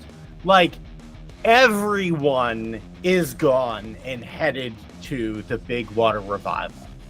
And as you folks head down, it does not take that long for you folks to start to get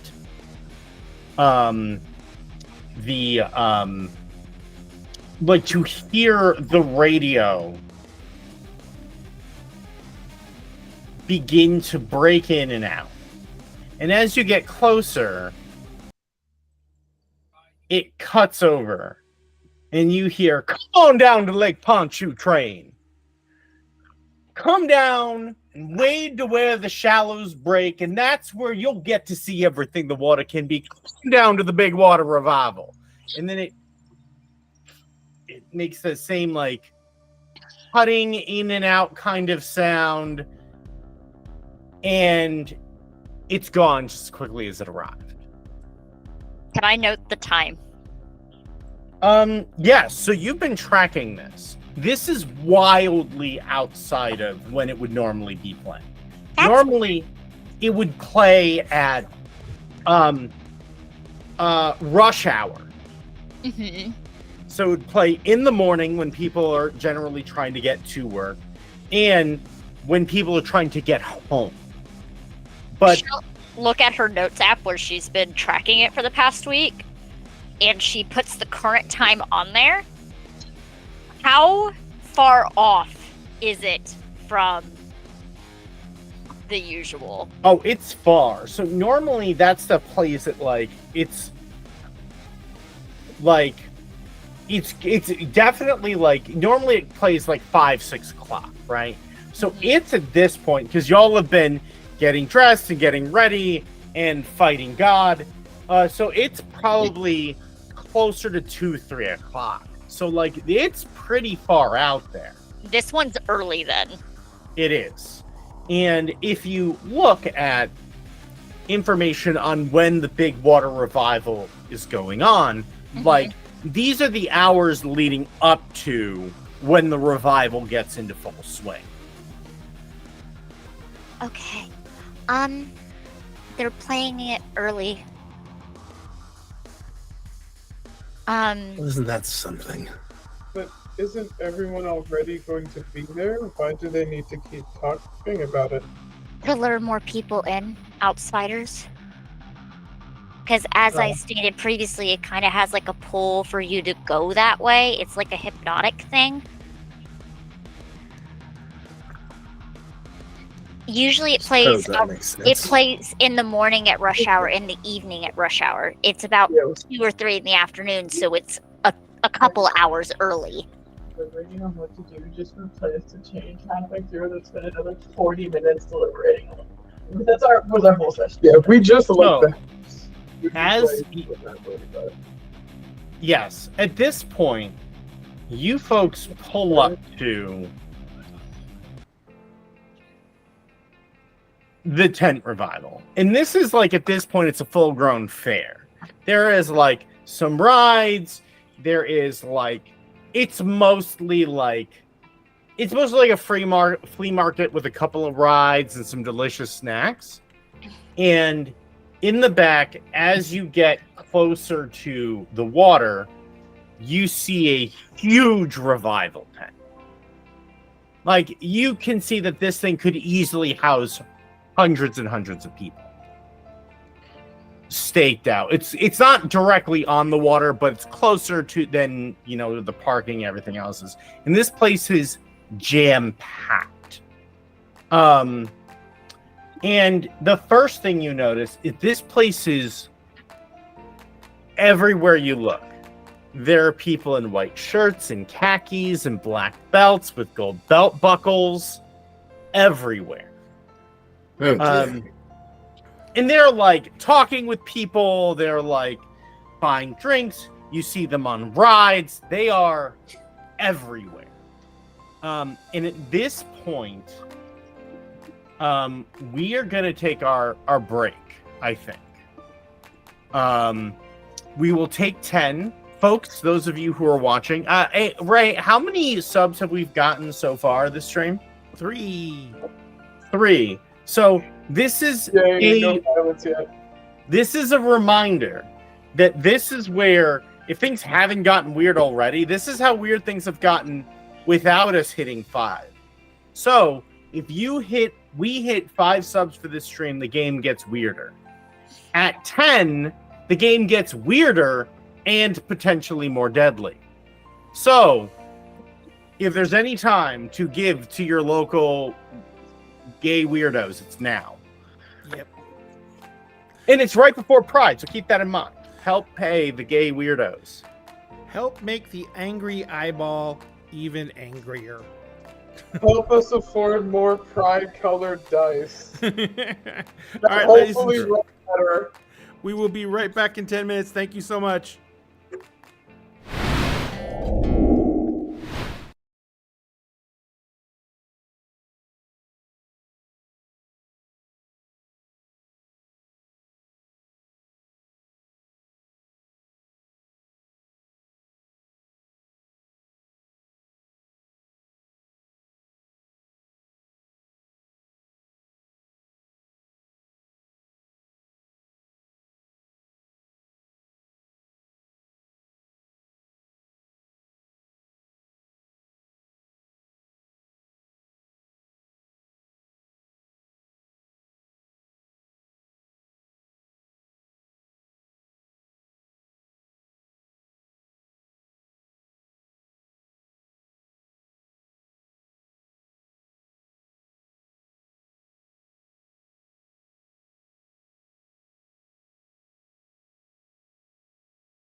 Welcome back, everyone.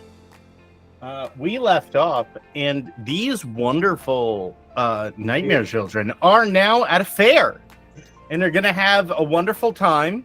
Definitely not surrounded by cultists, and definitely not terrified of what might come. Okay. Oh, by the way, we had a hydrate earlier from Gaming Lane, and I forgot about it. We just got another one. Yep. Question. It is the most course. important question. Are there elephant ears in fried Oreos? Of course, there are. Are there funnel cakes? Yes. That- Of course, yeah, it's a fair. It's the same line as elephant ears, basically. I want fried ice Deep cream. fried pickles, please. Oh. Ooh, fried ice. Ooh. They have everything you could possibly imagine they've attempted to fry. You might want to rephrase that because I live in Dallas, Texas, the world's home of fairs, and they fry shit that's technically not edible, but then eat it because it's fried. I'm Fried so stick, scared to yeah. ask. That's Fried a joke. styrofoam. Man, I hate Texas. That's Man, I a hate joke. Texas. Did we have to pay for parking? Do we have to pay for parking? Yes, you did. No, you did not. They have parking attendants. They all are wearing the white shirts and the khakis. They are Yeah, all. Not I love- anymore. My What? khaki brethren. I don't know how I feel about this. They feel very bland. I'm fixing it. Don't worry. Oh. Good. They do Yes, have a do full-blown fix that. crawfish fry. Or crawfish boils going on. Like they have like. God. Yeah. Lord of Wolves is saying seafood and boudin balls. Yeah. Mm, That's yeah. And in the you begin to see that like Someone is Things- gonna have to be an L chaperone because L sees all of this happening and just kind of freezes outside of the car and just like, There, do it. Val grabs L and also Sherry, and we're immediately going to look for etouffee. All right. Bear gives this wave and then realizes I can't be too far from one of them, and kind of like gets yoinked along for a second. Going to find some etouffee. It's going to be lovely. I guess You'll I'm love finishing it. parking the car by myself. Yep, David. no, Oh, you got David. Yep, David. Bell drive. Yeah, you got David. Hopefully, He we'll was get like, the car I flat can tire. drive. It's cool. No, you're not touching my baby. I just finished parking the car. Oh, they're already gone. Yeah, they're like we're hungry or some shit.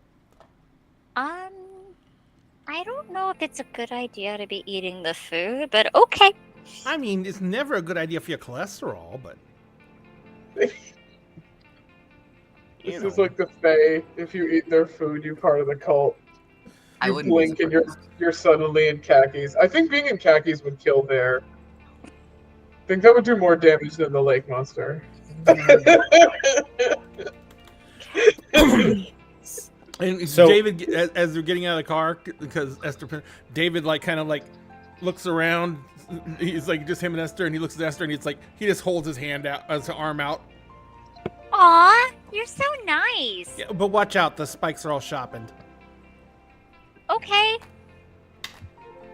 She grabs the hand. Yes. She grabs the hand. And then once she's out of the car, she releases the hand.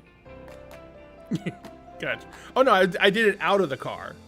Yes, and Yeah. does what a small child does and holds the hem of his jacket so she doesn't get lost because she has a wandering problem.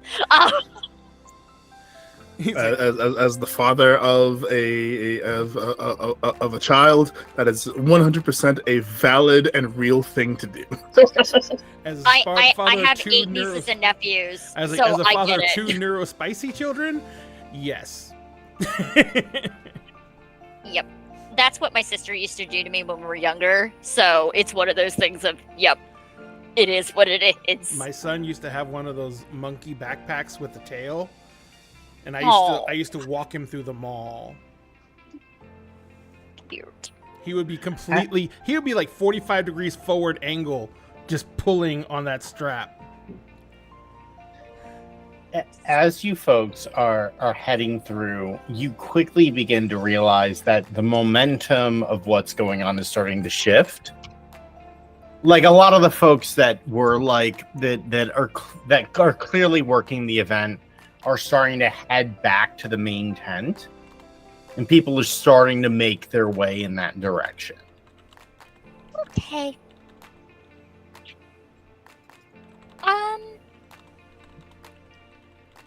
Do you want to head that way? Sure, yeah. Okay. If anything happens, it's not my fault. It's your fault. Fucking A. Wait. Does that mean you want me to start shit, or that you're just saying in case it starts? Because I can go start shit. I mean, I can go kick that guy right in the back of the fucking knee. I'm just doing a blanketed statement for whatever may happen, because you never know. And no, I things know are all the just time really because I weird. start shit, so I know exactly what's gonna happen. See, this is the point. If you start it, then you ain't got nothing to worry about because you know what's gonna go happen. Because you started it. Okay, but I usually don't start things. You need to try it at least once. No. This is the game of bad influences. It really is. And it's great. Seems to be. Yeah. It's just Palpatine doing for every intrusive thought. Anybody? I don't want Evie upset with me, so no. Hove, why? Ren, Oh, aren't you dear. having so much fun with That's it? really fun, Ren. I said I was gonna do it like 3 times. You did. Is it the color on the? Yes. Okay. No, Yes, you I did. knew you were gonna do that. It's what you rolled is the problem. I succeeded. Everyone needs to know I succeeded. You Okay, did. right. But there is a problematic side effect. Yeah. But I succeeded. We are slowly stepping up the ladder. What you can tell, from what you can tell, there are no side effects currently. Whoa, blissful ignorance. Cool. So I guess David's just going to lead Esther in, and he's literally, because he's been given instructions, so he's literally trying to not make eye contact with anyone, and trying to get Esther in the entrance. David knows what he looks like, and he knows where he is, so he's probably thinking he has about a 25% chance of getting them from the parking lot into the entrance without someone trying to jump him. So, as you folks, you folks head through, and you begin to realize that some of these people that were wearing the white shirts have now these different tie-dyed colors, but as normally you'll see them talking to 1 or 2 people, these people are gaining a crowd. And so large crowds of people are following them into the tents. That's weird. Val is now carrying 3 bowls of crawfish etouffee, and is handing them to handing one to Elle and another one to Sherry, and kind of leans over to Elle. You know what's going on there? The colors or the gathering? I think I have a feeling I know what the colors are about. More or less the gathering. I think it's time for the services to start, right? It's actually a time when all these immortals get together in New York and try and chop each other's heads off. Yes, well, I know about that gathering. That's actually a very, very fun movie series. I don't know, well, except for the second one. The second one was kind of Cherie looked visibly confused by this. Highlander, darling. I've got it on Oh. Blu-ray back at the fire station. We'll watch it sometime. Val. Yes, my dear. Monham, I wanted to talk to you about something real quick. To me. Well, sure. And Cherie will just because Cherie's arm is wrapped around Val and the other hand is holding the bowl, and just kind of like pulls Val off to the side a little bit. Not far enough away from anyone, knowing full well that we should not be separated in this kerfuffle of religious blasphemy. Blasphemy. You, that's for everybody in the room. And they have this they've had the same look about them for most of the day. And they've been basically paging through not only their own journal, but like a stack of books they brought into the hearse with them that they were also paging through. And they just kind of look up at Val. I had oh gosh. I had a vision, I think. All right. Tell me about it. There was Bards. What is the? How do I explain this? And Cherie begins explaining the vision that she had, where it's the sea of hands reaching up, and then the feeling of basically the wanting of love from above, but then the one also behind, then turning behind, and then nothingness. And then connects it back to what the Calendar Society had provided to Val in the folder with the name that we're not saying. And connects it also back to the Nixies being picked off and being manipulated and trying to be captured by the cult, and kind of them being at a severe disadvantage with it, and because they are water creatures.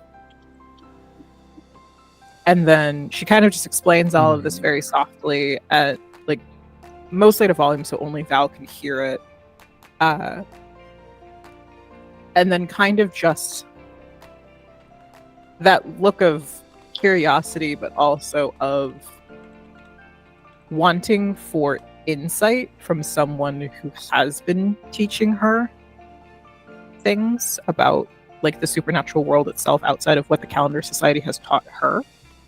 And they kind of just tap their fingers along Val's arm.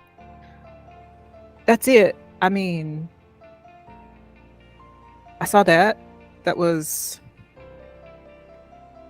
not great. Well, if I had to guess, it might have something to do with whatever's going on in that very obscenely large tent. I think those folk want to feed her, and then motions all around. Yes, I've begun to have that same inclination as well. I mean, not me feeding on everyone, but it feeding on everyone, possibly. That's way too much for me to eat. You're always welcome to feed on me. I don't mind. But besides the point. Val blushes about as well as an undead black man can. No, I think she's angry. She's heartbroken, I believe. That is... Well, heartbreak and anger can lead one to do very questionable things, for sure. Heartbreak and anger in someone ever living That's worse. Feeling? Oh, yes. Of course. Yes. All right. Just wanted to consult you. And Val nods and then like puts a hand over Sherry's hand, turns and looks at her. My dear, let's do everything we can to be as careful as possible in this particular situation. Not fond of the idea of something happening to you, of course. I will do my utmost to protect you as much as I can, but you are, as we know, gifted, and things tend to be drawn in your general direction. So, my utmost to, as your mentor and as someone who cares a great deal about you, I want to make sure that you are safe. D'accord. But, Monam, you know that Versailles is the one who really attracts all the attention. Yes, they certainly do in their own way. And they certainly seem to have attracted something. Quite possibly the thing that we shall not be naming at this point in time. But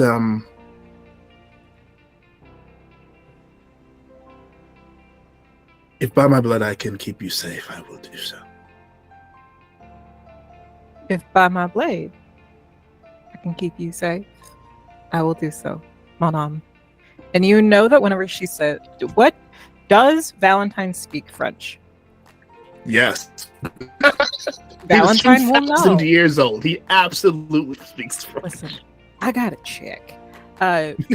Valentine will know that the name that she's using for him has shifted from whatever it was before, usually a very generic term of endearment, because she calls Verchael mon ange, meaning my angel.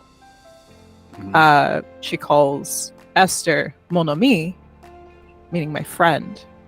Yeah. But she is calling Valentine my soul.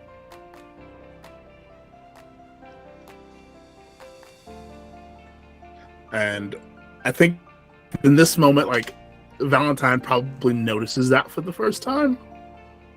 And takes the hand from her hand and like gently cups her face. And we are at agreement, yes. Yes, accord. Thumb along the cheek. Okay, good.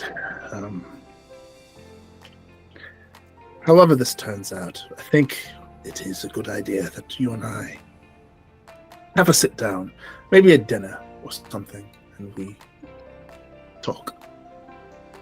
You gonna cook for me? Why, of course. It's my honor. It would be my pleasure. All right. Hold on. Let's get back to them before they Yes, cause of too much course, but it trouble. blows something up. Yes. As this conversation wraps, David and Esther have now entered the tents. Oh no. Mon now- Dieu. This tent is these tents are very quickly filling with people. When you like from a distance, it looks pretty small. But once you get up on it, this is probably half the size of a football field worth of tent. It is huge. And there's just row after row after row after row of chairs. center with the center aisle open and broken up into sections of about 5 or 6 rows on each side, just loaded with chairs. There are people like milling around, making sure that there are like pamphlets on every seat. While you do see all of these people who are kind of like talking and like getting to know one another, or like some people that are obviously all working the event, these cultists are, like conversing and then heading back to another tent that's a little bit closer to the water.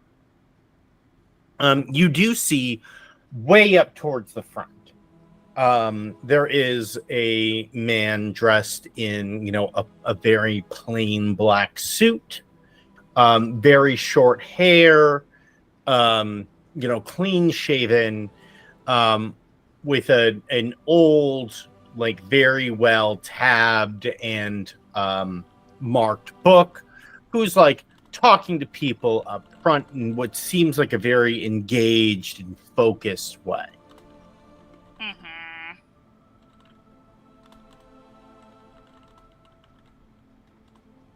I'm gonna pick up one of the pamphlets. Is it khaki colored? They're actually a light blue with Ooh. black writing. Oh shit, my aesthetic. And on the front, it doesn't have like what you generally expect from like Christian iconography or anything like that. It just, says, the Big Water Revival, and it has like a picture of the tent, and in it, like, it talks about like, how everything that we need comes from the water, and it's time for us to like appreciate what the water gives to us. Our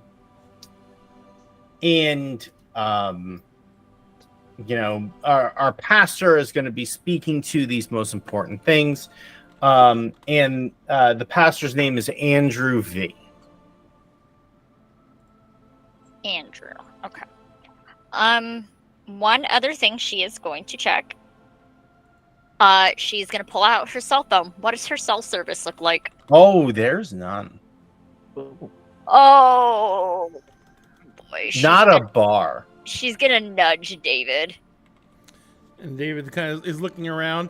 And as someone's going around handing, putting pamphlets on a seat, David kind of just intentionally makes eye contact and takes one and looks at her and goes, "Bless you."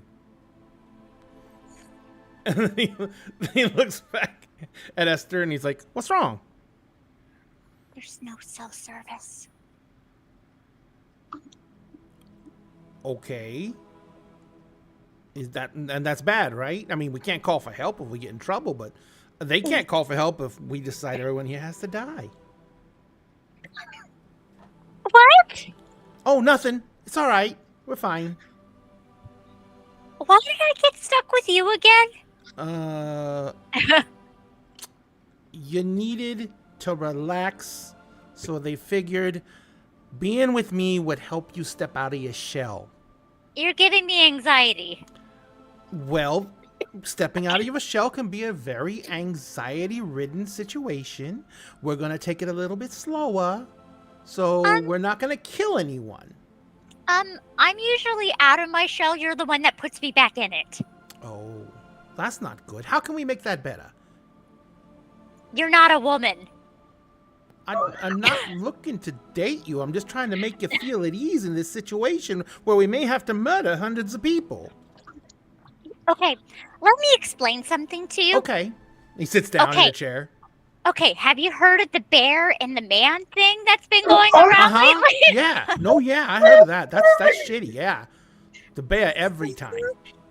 Exactly. I would rather deal with a bear than you sometimes. Oh, shit. But how can I fix it then?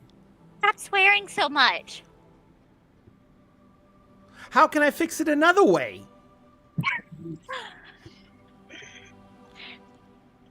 Cuss less. How can I fix it another way?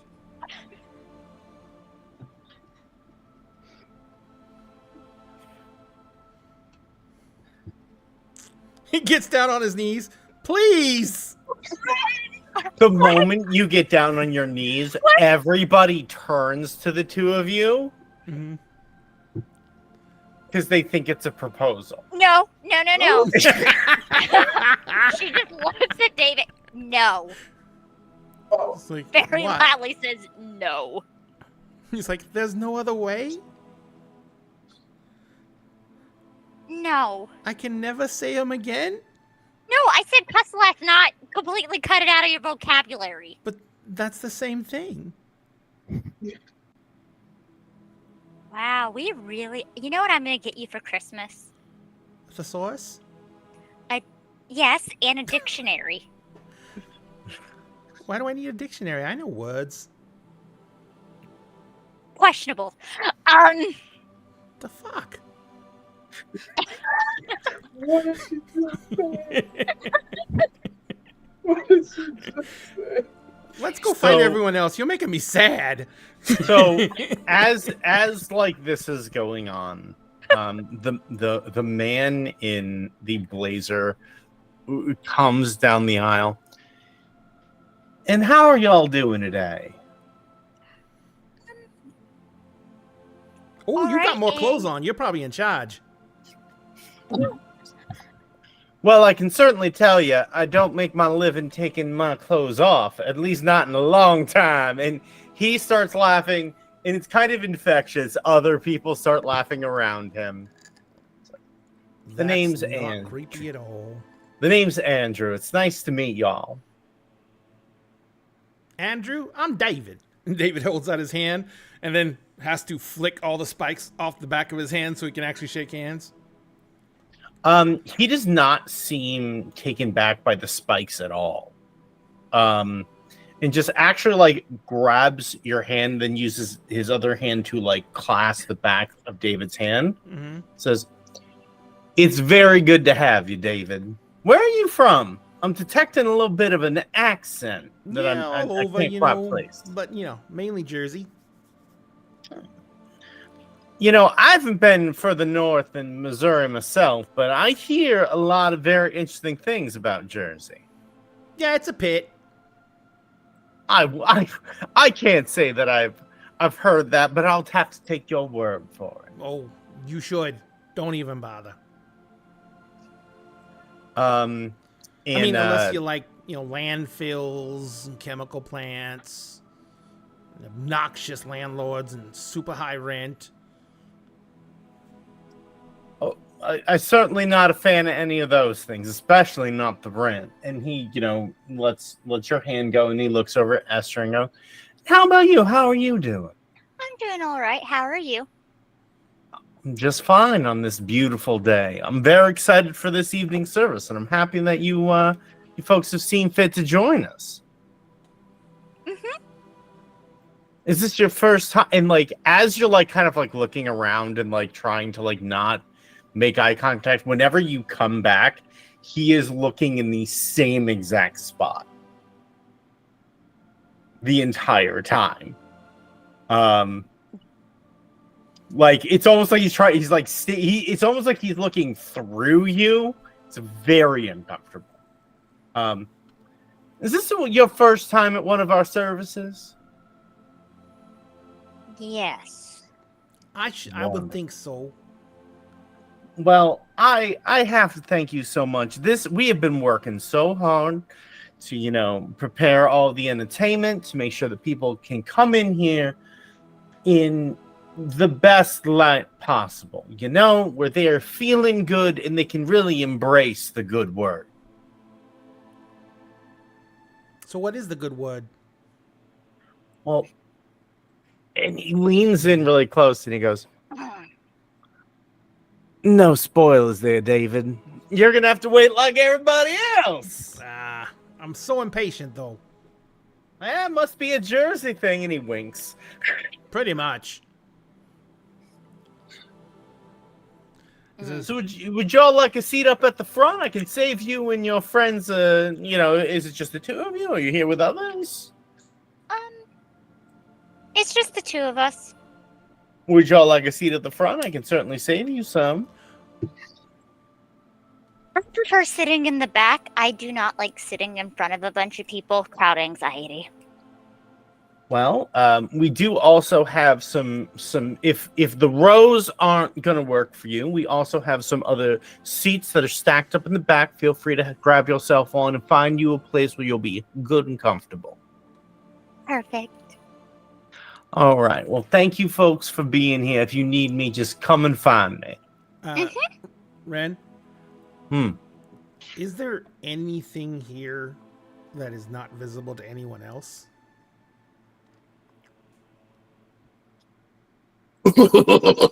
You're not nothing currently that you can sense.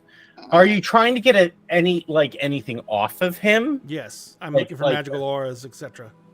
Okay. So you don't see any magical auras outright. If you are going to try to learn more, you're going to have to investigate a mystery or read a bad situation. I will investigate a mystery. Yeah. Excellent. Oh, natural 12. Excellent. First roll of the Rolling night. well. For those of you who don't know, in Monsters of the Week, there are instead of your normal actions or whatever, they're called moves, and they have very specific criteria for what success looks like. So for an investigative mystery, on a 10 plus, you hold 2. And you can ask the keeper one of the following questions. What happened here? What sort of creature is it? What can I do? What can hurt it? Where did it go? What was it going to do? And what is being concealed here? On a 12 plus, you can ask the keeper any questions you want about the mystery, not just the ones listed above. And I have to answer them.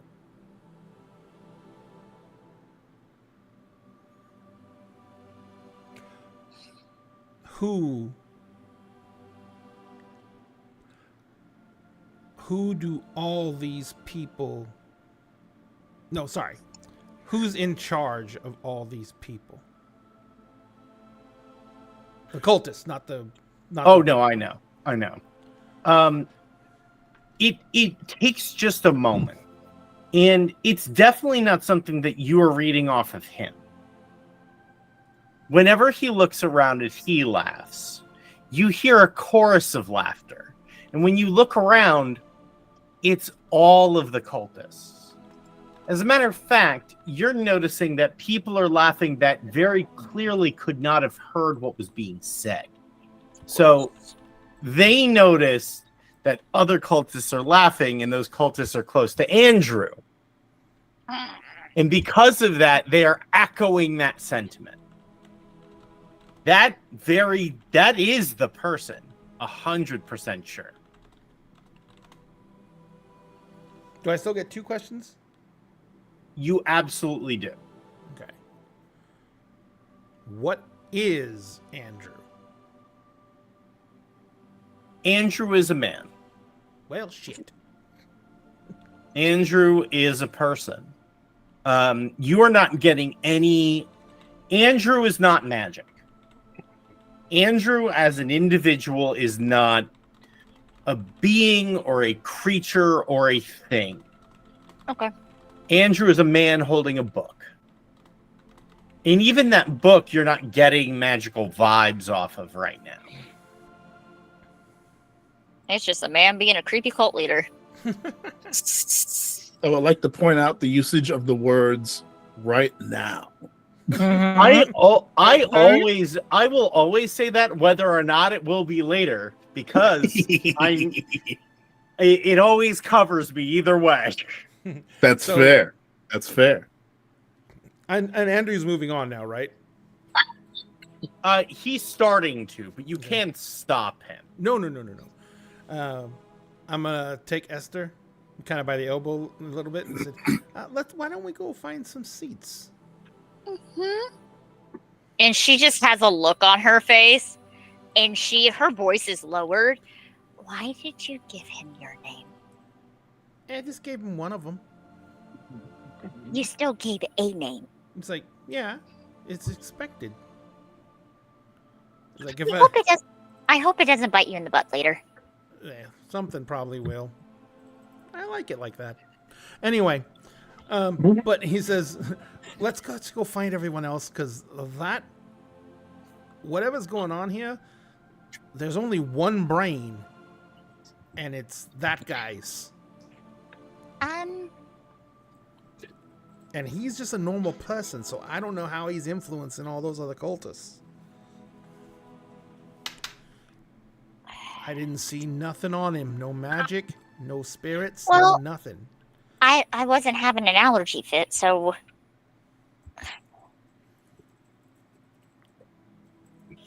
I mean, we gotta get everyone else this info, too. Let's get seats. It is at this point that everyone else joins you in the tent. There they are. Well, isn't this a fine shindig? It's like, so the cultists are kind of a giant amoeba. There's this one guy, he's in a jacket, dressed up a little bit. His name's Andrew. Like, he controls them. Ellie, does that name ring a bell to you? But he's just a normal person. I didn't get nothing off of him. Anyone who has been paying attention to the stuff that has been going on with the tent revival, like, has actually been looking into it. His name's printed on all of it. Mm-hmm. Andrew is the pastor, the one who is going to be speaking, the one who is running these events, basically. Allie, you do not, aside from that, never heard of this person. The name hasn't even come up in like the information or dossiers you've received around this area. Complete non-entity, that as far as you know. He gives me really bad personal vibes. Yeah. I think that one goes without Alright, saying. then. Well, that's certainly something, isn't it? He shook my hand. I wasn't expecting that. It felt, like how sometimes that there just feels like they're staring right through people sometimes. Really, yes. That's the vibe. Hmm. And it's creepy. So we don't want to talk to him. I don't have the eyes to do that. Usually. It's more of a I feel it's not actually you staring through people. It's more of a figure of speech kind of thing. Granted.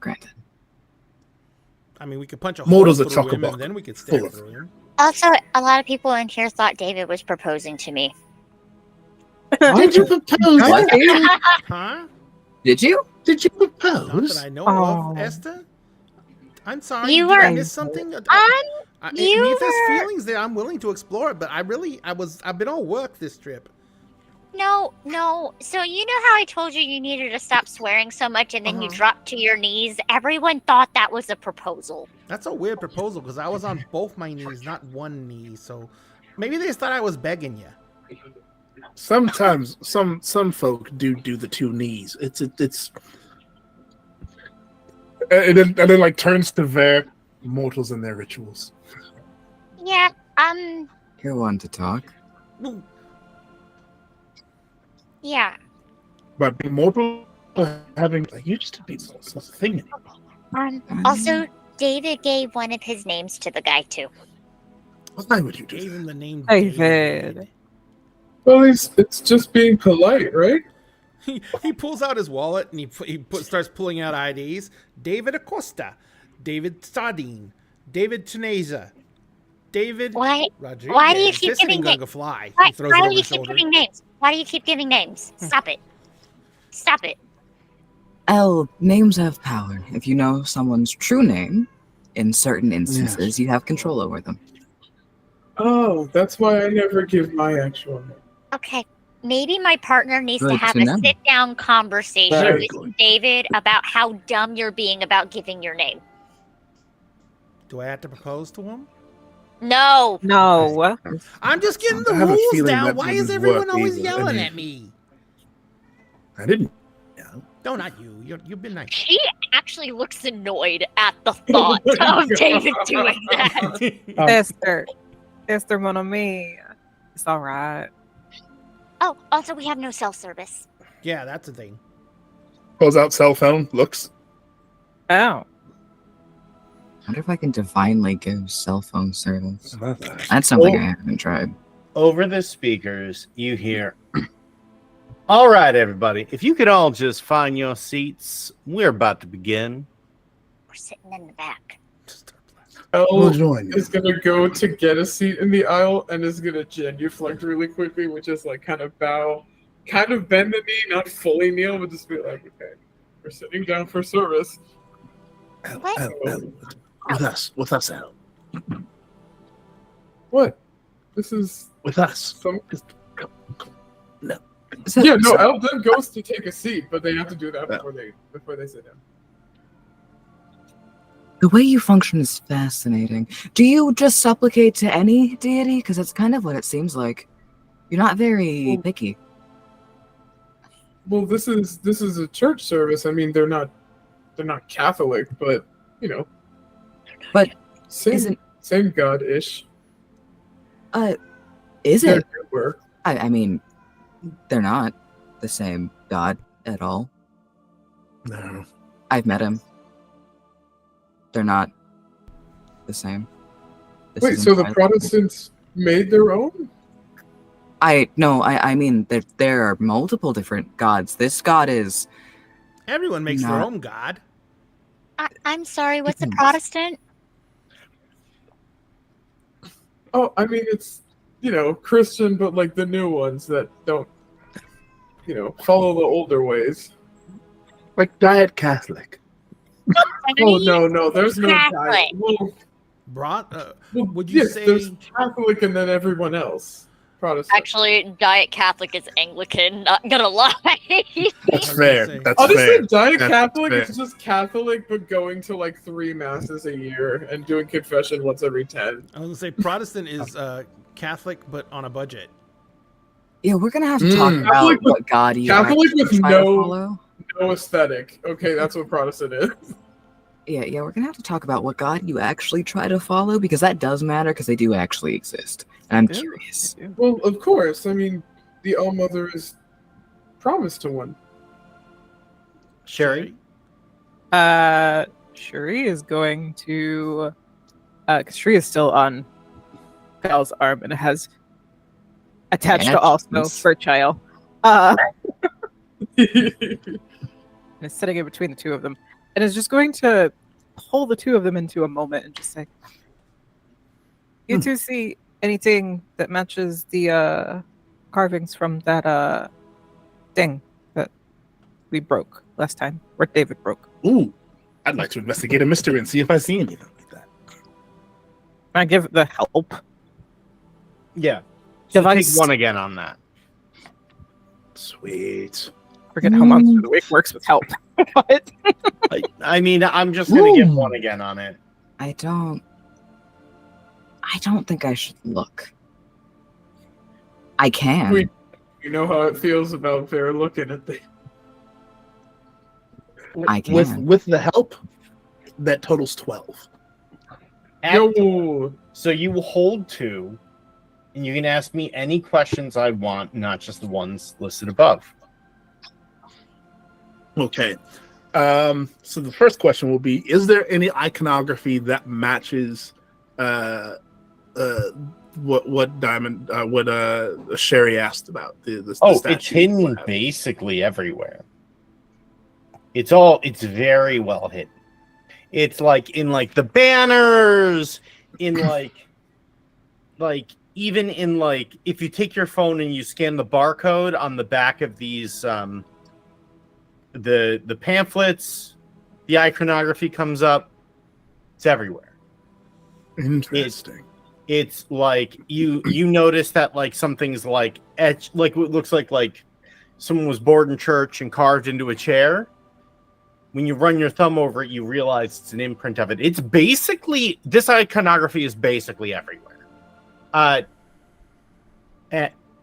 You have another question, Esther? Did you want to add something? No, my brain was calculating. I was like, oh, so like subliminal messaging. That's basically what this is. Subliminal messaging. Yeah. By the way, that we is have that is a huge thing. We have now 2 hydrates, and we had a posture check back. No. And so Sphinx, second question. Second question. David already asked this regarding the pastor guy, but Val is going to look at everyone else in the crowd. Are there any non-humans in the crowd? No, not a soul among them. Okay. I have a question that's not related to investigating mystery. This is something that I'm trying to relate from David's experiences. Yeah. Normally, in a actual religious ceremony, like especially with this many people with the same purpose, they generate some form of notice from something. Spirits come around, attracted by the emotions and stuff like that.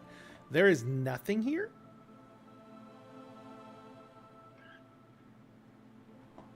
Like, no, like a wasteland? actually, That's no. weird. Very specifically, no. It is like walking into a forest and not hearing birds or seeing animals. Oh. Like it is, now that you are very specifically trying to get a sense for it and trying to look for anything, you find nothing here. Desolate is the word that comes to mind. And Val will kind of lean over to Sherry. Okay, I'm not seeing that there's any other supernaturals here. And The iconography is hidden just about everywhere. They were trying to basically just subjugate and or maybe feed the Nixie to their god. Maybe they did that to other things in this area. Maybe they're still hoping to do so. the cultists. Sorry, go ahead. The lights in the fairground all go out. Ah, shit. It's not like it's sudden, right? Oh, okay. Like clearly they're shutting everything down. Yeah. They're closing They're all herding of that people into down. the tent. Yeah. And the tent is very quickly filling at this point to capacity. David kind of like goes over to Val and he says, "Hey, this is an event with a lot of people in it. A lot of energy is here. This is like prime feeding ground for a bunch of shit. Guess what? Yes. There's nothing here. This is like throwing out a fucking, piece of bread in a pond full of koi and nothing happens." You don't feed koi bread. It's bad for Koi. them. Oh my god. Where are all the geese? There's Bread's no bad for spirits geese. here. There's no predatory demons here looking to mooch off the energy. There's nothing here. As you say nothing here, you hear the pastor. Well, I want to thank y'all for coming here today. It has been quite some time since I've been able to speak my heart on the matter of what has been going on in our fair world today. And I Here we hope go. you all, when I look out on the world, I feel this hopelessness. I feel like everything is falling apart. Have you felt that way recently? Please, just Sure. And you see, like, at first, a couple of tentative hands start to go up. It's like, no. Speak with your heart. Show me. Show one another. Look to your left and look to your right. How do you feel like things are starting to fall apart? And, like, you start to see more and more hands go up. And he said, I'm not from here originally. I was just a poor boy trying to get out of Missouri. And I was traveling with two very good friends of mine, and we came down here. And I think I was doing what everyone here is doing tonight. We are all here looking for something. We're all here trying to find the very heart of who we are and how we can work to make the world a better place for one another. And it is important for me to tell you today that each of you have more power than you know. And when he says the word no, Esther, your nose starts to itch a little bit.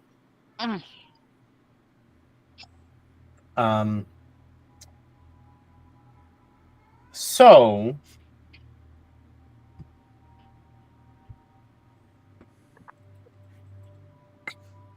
I'm going to weave in a couple of answers to some questions that I owe a player as we are going through this. Oh no. I found yeah. my heart here in these lands. I found the very core of who I am. I found love in the truest sense. I found God. And you hear like, woo, hallelujah. People start clapping. People are standing up. It's like, I see you out there. I see, and like starts pointing at individual people. Like I can see it. And you hear like some music kind of pick up in the background. And like people start to like move a little bit. He's like, it is that love that saved me. And since 16 years ago, when I got here, I have been doing everything that I can to get closer to that love. And I tell you that tonight we are closer than we have ever been. Hallelujah. And you hear like people are like you feel this fire like start to build up within the people around you. This is making me deeply uncomfortable. And Esther, your nose starts to itch some more. And with that, I will answer my first question. Oh boy.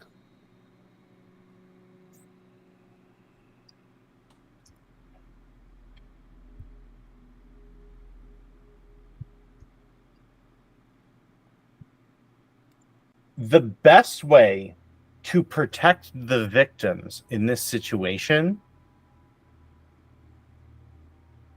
is to figure out how you can stop what is going to happen next. Oh shit. And he says, I do have to say that, while this is, I'm so glad that y'all are here, and it just charms my heart to see this love burning inside you. That you're out here testifying your love, and people start chanting, hallelujah. And people are up on their feet now. People are pulling chairs out, and they're starting to dance as the music kicks in and starts to get into full swing. And he says, now we're going to we're going to have some people come up, and they're going to be leading some prayers and leading some dances and leading some celebration, because that is what we're all here for, aren't we? We're here to celebrate love in its truest and most gracious form.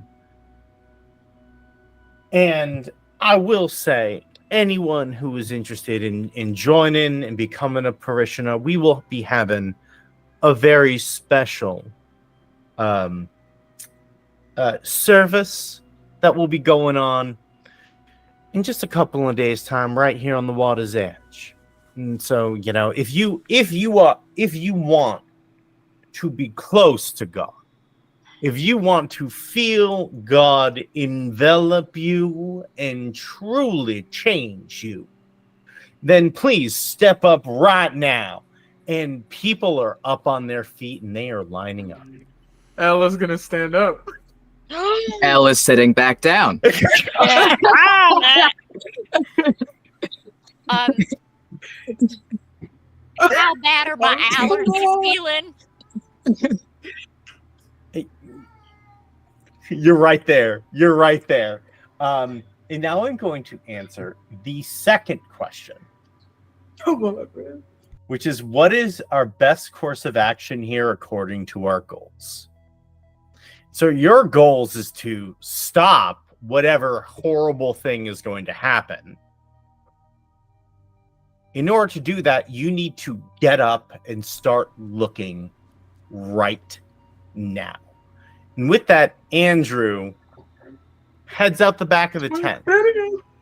And the band starts kicking in, and a bunch of these the folks that are cultists are coming up, and they're saying prayers of people. They're laying hands on people at the front, and they are throwing their hands up, and they are so filled, and they are speaking in tongues, and they are getting up, and they are dancing, and it is turning into this just swirl of energy. And Esther, Come in the water. you are definitely sensing that magic is being conjured here. You can roll weird, or if you'd like to roll something else to better identify that, you can make an argument for whatever you think would make the most sense for you. It would be, I would say the closest thing would be spirit touched. Yeah, no, you can use Spirit Touch to directly contact with this magical energy and get a sense for what it is. Oh, my dice. Hold on. Where did you go? Come back. Why are you running away? It doesn't want you to roll it. No. That would be a 12. Damn. Okay. So, Spirit Touched. That was in... I can sense it fully. No repercussions. Okay. So, there is big magic being cast right now. And it is all around you. Mm-hmm. You are feeling this magic is pinging off of every symbol in this entire place. And so you are that fire, those waves of energy that you're feeling, that is not just force of personality or people getting excited. That is people being moved by the very magical energy that is being cast. And you're right now, you can't tell what is specifically conjuring it, Mm-hmm. but you can tell it is nearby. I feel like at this point, with the amount going on, 1, she's overly stimulated. Easily. 2, she's having a hard time breathing. You are far enough back because you are sitting back behind the tent. Yes. So you are not in the middle of it. No. And just to be clear, so there is a main tent, and then there is a side tent where like a lot of like the chairs were being pulled out of earlier and things like that. And there's also at the front, like that is where like all the sound equipment is. Mm-hmm. And that is all the wires are running from that to a tent on the far side on this edge, where like it's obviously plugged into something. And that's kind of the layout of this area. Yeah. But I feel like with the amount of magic and everything, it is extremely overwhelming. It's heavy. She is tapping. Val? Buttercup, you alright? She gives side eye at being called Buttercup.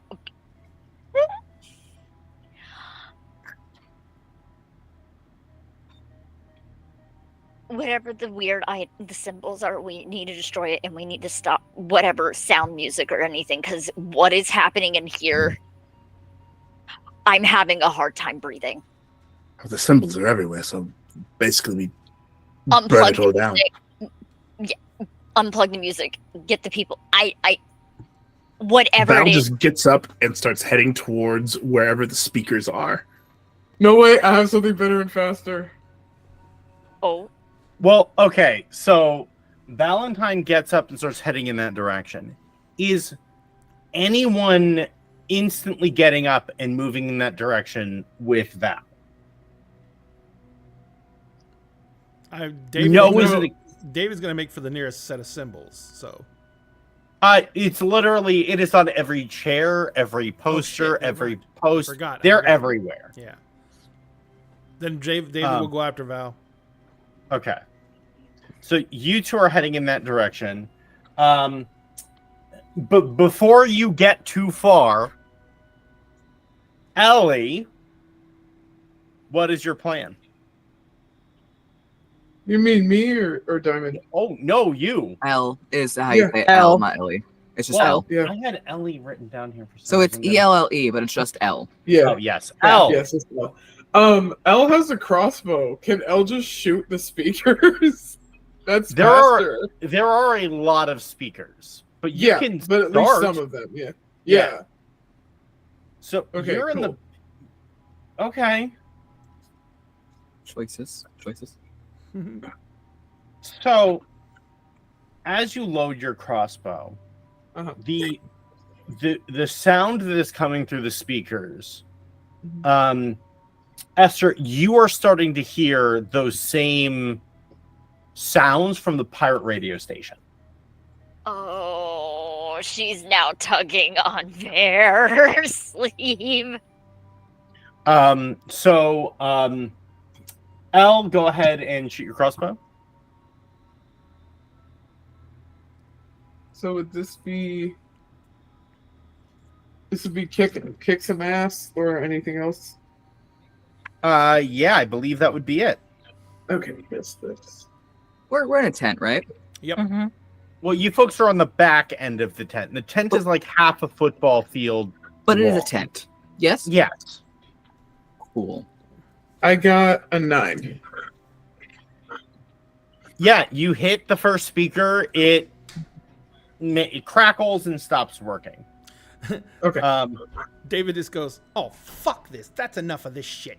And he just like throws his hands out to the left and right, and I'm going to use Jinx to blow the entire electrical system. Ooh. Nice. So it's interfere I like it. with, let's see. It's interfere with a monster minion or bystander would be the nearest thing it can come with. If you don't think that can work, then I can't do it. Hold on. I want to look at the It says you thing. encourage coincidence to occur the way you want. When you jinx a target, roll plus weird. On a 10 plus, hold 2. On a 7 to 9, hold 1. On a miss, the keeper holds 2 over you and uses it in the same way you spend your hold on. And then I can spend 1 to interfere with a hunter and give them 1, or I can spend 1 to interfere with the enemy. So I can, if this is considered the enemy, I can do it that way.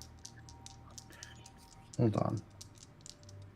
What's up, Em? I was just yawning. Oh, I thought you were gonna say something. No. Okay. This is going to be a very difficult roll because boy. you're trying to interfere with a lot to blow the entire system. Yep. So to blow the entire system, I'm going to say you're going to need a 10 plus to break all of it. Got it. If you don't, you will affect some of it, but you're not going to blow the whole thing with just a normal success. Got it. Were you gonna say something, Lagros? Oh, I have 3 holds, and I can use one of my holds to give You a hunter can. a +1. All right. Yeah, so I'm giving you a +1. Well, thank you. And it is on my weird roll. I Mhm. have a weird of 2. I got a +1 from Milagros, which makes 3, and I rolled a 9 on the dice, so that makes it 12.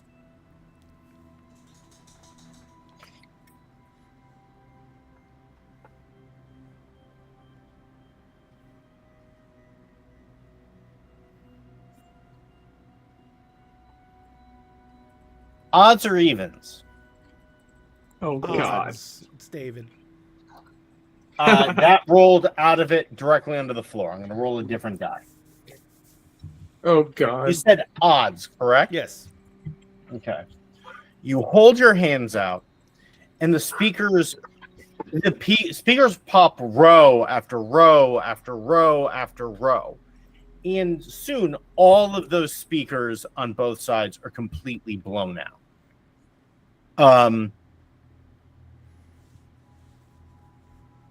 As it gets to the front, and those speakers are blown out, but everyone keeps dancing. Okay, perfect. And so the music is not audible. The pirate radio signal is off. So they are not going to be continually to be inundated with those mind-altering messages, which is important. Thank But God. they do continue to dance. Yeah. They seem very happy. Yes? I would say they are fully ecstatic. At this point, Cool. everyone is on their feet, and most of them have crushed towards the front, and they have their hands fully in the air. Cool. Do I get to do the thing? Oh, you absolutely do. Setting not gonna fire to the tent.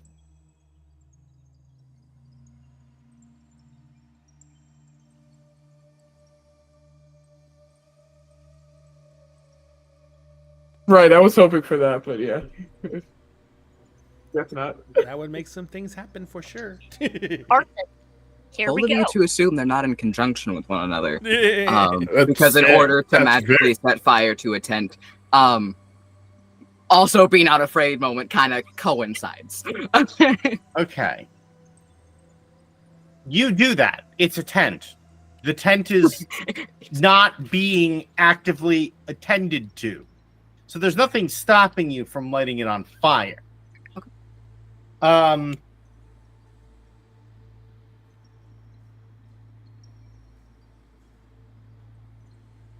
As you do, the flames seem to lick up towards the center and burn away the center line of the tent. The people are not leaving. They are now staring into the night sky. Oh. The tent is opening.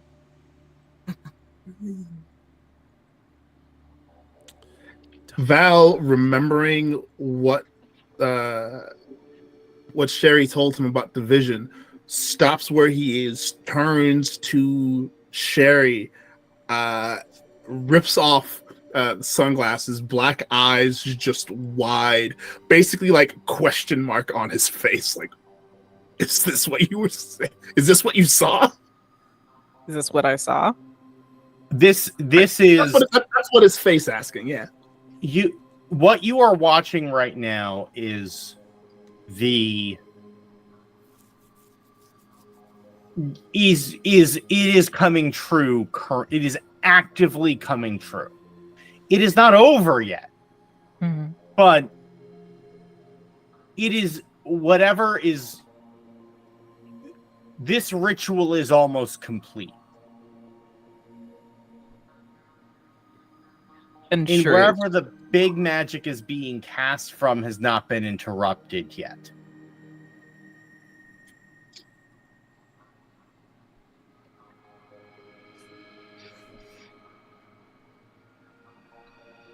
Silky? So, The guy who was talking to us is no longer there, right? Yeah. He left, yes. But I've seen him. I'm familiar with him. Yes. There is going to teleport to him. Before you do that, okay, as I was waiting for you to finish your "be not afraid" moment, it was cool. Is Valentine coming back to Shuri? Absolutely. Shuri is going to grab Valentine by the arm and then grab Vera by the hand, and then look between the both of them and just says, "I got a dumb idea, but I think it might work. We need to find the pair, Andrew." I can get us to him. See the play. Let's do it. Okay. Shuri, roll me an investigate a mystery, please. I'm scared you're asking me to roll something. Okay. I mean, it's an 8. It's not horrible. Excellent. On an investigative mystery, you can hold 1. There are a series of questions that you can ask. Mm-hmm. I went ahead and I just threw them in chat. Okay. Go ahead and ask me one of these questions that you think is pertinent right now. Ooh. Mm. We already know what sort of creature it is. We already know what's happening. What can hurt it?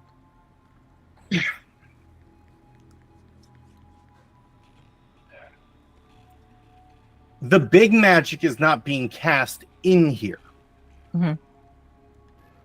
And given that when all of the electrical stuff is blown out, the tent, behind on the far end, you see that, some of the cultists are, in there trying to put out what appears to be fires, because David did a really good job of blowing all that shit up. There is one tent to the right of this tent, the smaller tent where they were pulling out all the equipment. And what can hurt it is interrupting them in that tent, or wherever they are casting the magic from. Mm-hmm. And Shuri is going to point Vera's attention to that tent. Okay. And I did roll a 10, so we are able to get to where I want to, all 3 of us, with no issue. And Shuri is going to point towards Esther and just say, "Esther, we're going to find either the pair, Andrew, or we're going to that tent. Be safe." Mm-hmm.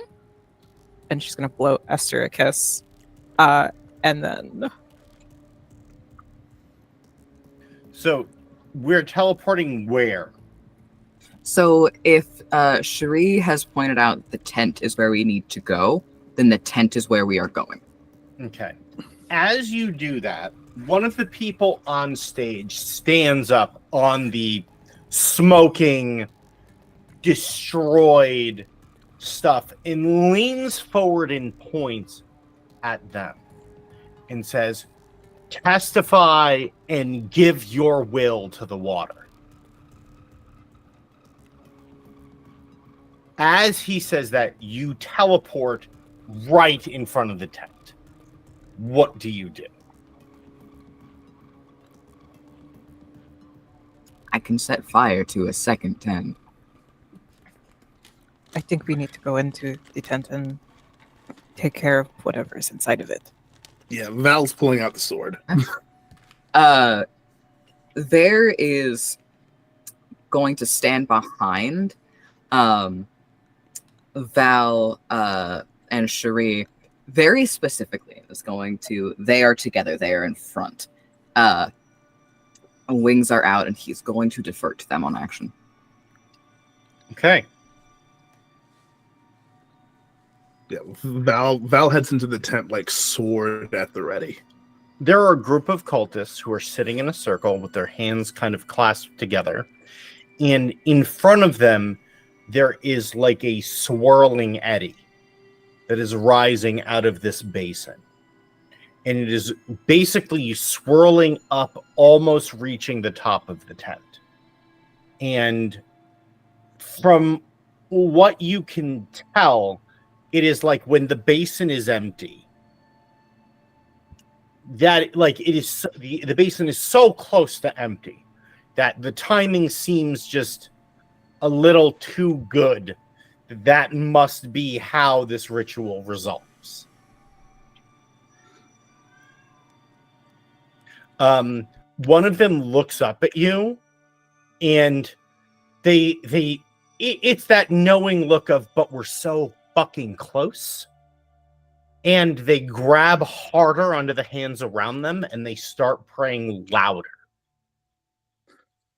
The one that looks up at me, I'm gonna cut his hand off. That's holding. I'm gonna try to break the circle. Roll a kick gas roll. Sweet. And I'm going to use supernatural or unnatural or unholy strength. So I'm gonna roll weird with that instead of tough. That's gonna fucking hurt. Oh my gosh, that's 13. Well, it doesn't hit. No, it definitely hits. It's fucking for sure hits. Okay. So, you pick an advanced effect on a 12 plus. You completely hold the advantage. All hunters involved in the fight gets +1 forward. You suffer no harm. Your attack inflicts double damage, or your attack drives the enemy away in a rout. You know what? For the purposes of breaking the circle, let's drive the enemy away in a rout. So you step, that person is on the far side of the circle. So you step in between two people and cut a man's hand right off his arm. And so the two people that were very focused and had no idea you were there immediately panic. And they get up and they run in opposite directions. And the water sloshes back into the basin and explodes out in all directions. All right. I will turn to the rest of the cultists, fangs out, bared, angry. If you want your blood still in your vessels, you will all leave. The one who has a bloodied hand reaches in and draws a hand, starts to draw a weapon, and goes, "Our life for the lady," and they're clearly not gonna just surrender that easily. I tried. It was worth a shot. I mean, two of them already fucked off. They're done. They're ready to go. I mean, it's Valentine can say that he. Valentine can say he at least tried to prevent any loss of life, and now. And now we have two other people who are ready to be involved in more loss of life. So there are two other people here aside from the person who's missing a hand. Two of them are still they're still seated. They haven't had a chance to get up and do anything. They're just like, ah! And then the one person is like on there, like sitting, hand cut off, going to draw a weapon.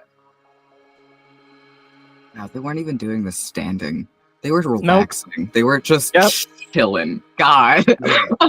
They were kumbaya. Assholes. They were. I bet they wish they were standing right now. Yes. Fairchild, would you like to do the violence next? Oh, I would. Thank you. There will step up. There will step up.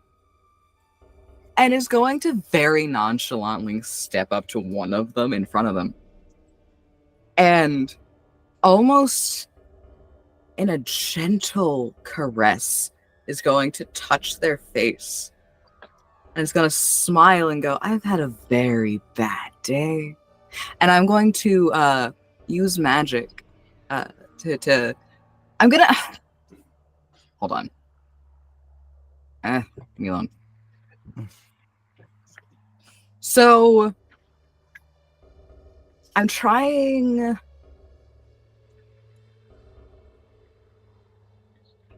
Okay, I'm gonna not tell you what I want to try to do.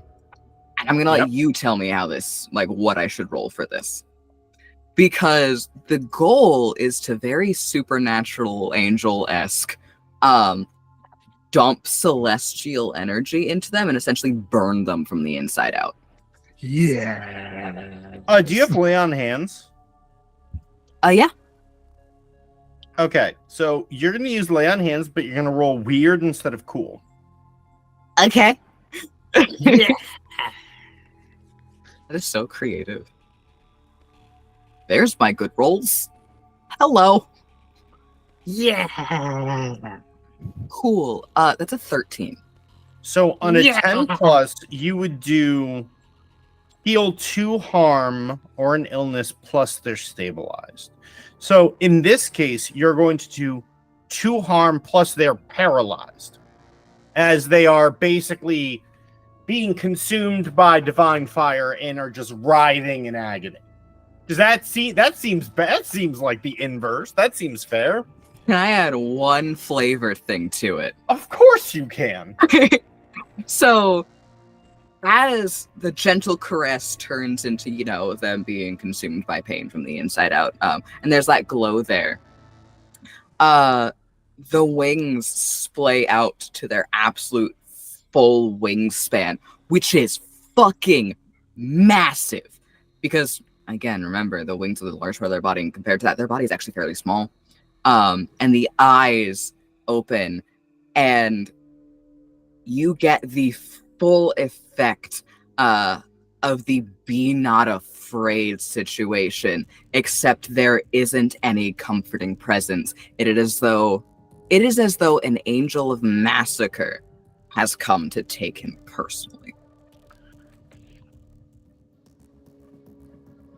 That person who is writhing screams, "It's the Saint of Murder, run." And the person was going to draw a gun and then saw that and is now running the fuck away. The other person is too afraid to stand and is like pushing backwards, scrambling backwards away from this murder party.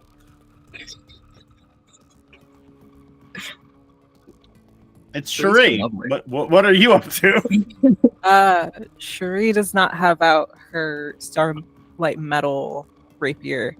Instead, she has the blade from the Nixie in her hand. And basically, while Val is cutting off a man's hand and making others flee, and Virgil is basically divinely smiting this other person, and the other one is kind of just like sitting there in shock and horror, because that's what you said the last one standing is, correct? They're trying to, like, they are so terrified they can't get up, so they are just trying to like skitter away as quickly as they can, which is, considering they are so consumed with fear, it's not going well. Yeah. Cherie is going to just basically walk up to this basin, looking at the other cultist dead in the eyes as she's pulling out this like gnarled, like, you described it as basically being a very like gruesome looking dagger. Yes. Pretty much. And is going to look at them in the eyes and basically just say, "Your Lady of Heartbreak, she will take no more," and then stab the blade into the basin, wanting to crack it. And I'm going to put devastating into it, which will inflict an additional harm onto it if I hit it. And because I also have smite on me, anything I wield or any in myself, my person, makes monsters weak to me in my attacks. from the Divine Playbook.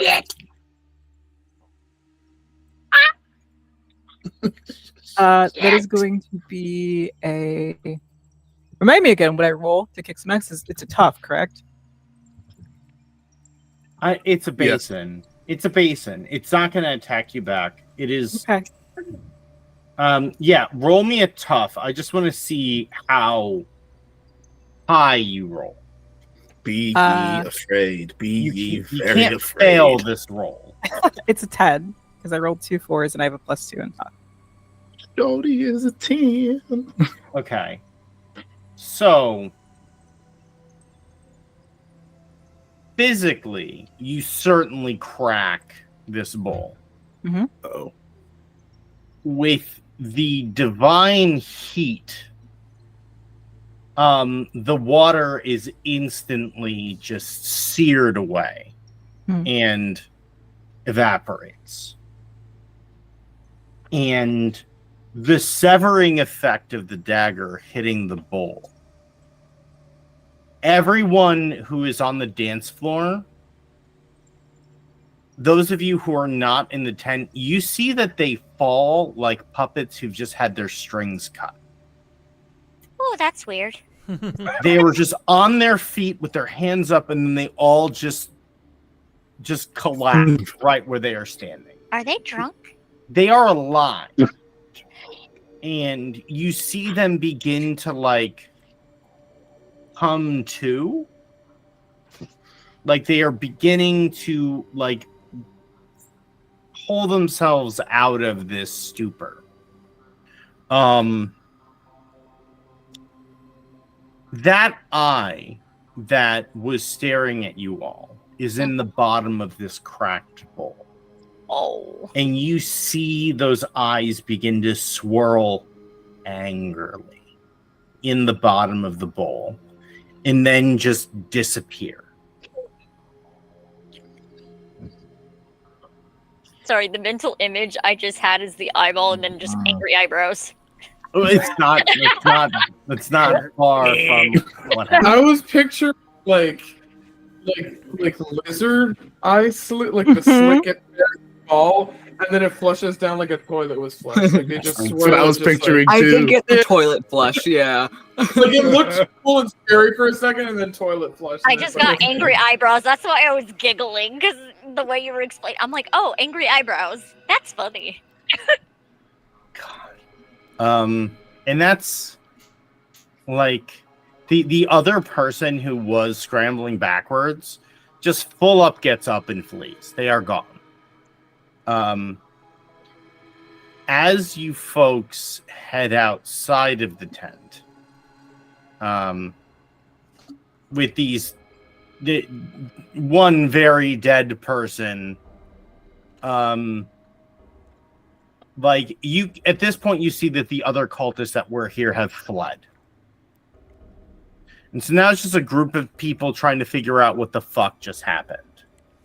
And as you look up through the tent,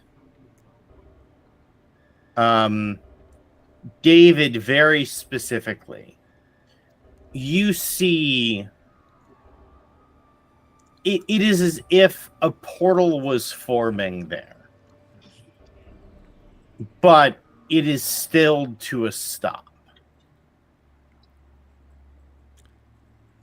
I don't know if I can tell this, but maybe by looking at the magical radiant energy, does it look like the portal obviously goes somewhere? Does it look like any damage was done between the barrier between here and there? No. Okay. I'm looking up and I was like, so everything up there is that was a hole that was going to take us all to where the fuck it goes. You're not 100% certain on that. Yeah. You're not sure if something was going to come down to you, or if you all were going to go to it. Yeah. But some magic was going to happen here that would affect all of the people that were here. So everyone dancing was probably some kind of sacrifice? Maybe? That sounds about right. Yes. So this was basically the feeding trough. Wait. Ew. As you, Esther, your phone starts ringing. Who is calling? Your girlfriend. Who else? Your Could girlfriend. be her parents. It could be her parents. Who knows? You're a Oh, lesbian. It's always your girlfriend. You're a lesbian. It's your girlfriend. She'll it's- answer the phone. Hello. And like she goes right into it. Are you okay? What is wrong? What happened? I could tell something was wrong, but I couldn't get a hold of you. Right then, Everything's on David just goes, fire. Esther, we still engaged? No, we are. What? No. Do I need to come out there? Yes. Yes. Actually, some really weird things happened. I may just need to carry an inhaler on me from now on because today was a bit rough. Okay. Do you need me to be there right now? Right now? No. I think the trouble's over with for right now. That's We not what hope. I asked. Yes. Okay. and in a swirl of black fire, she is standing directly behind you. And she scoops you up. Do I tell you we almost got eaten by a bunch of weird cultists tonight? Technically, it wouldn't have been by cultists. It would have been by some weird god. It was very hungry and hadn't eaten in a while. Yeah.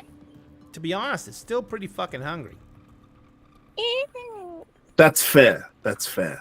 Esther's keeping quiet about the fact it snacked on her earlier. She blinks a few times and she goes, I am taking you over there to the Waffle House tent. I am making you waffles.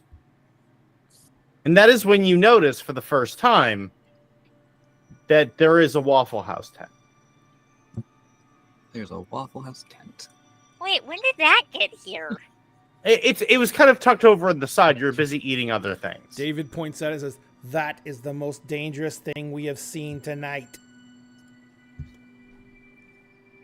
Where the fuck is Elle?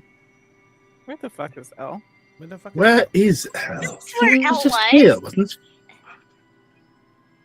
What? Elle went to find Andrew once we were pointed out and they said testify. Elle went to find Andrew. It wasn't my turn to watch us. Okay. I'll be right back. I Wait, can hold on. teleport to Elle. Well, hold on.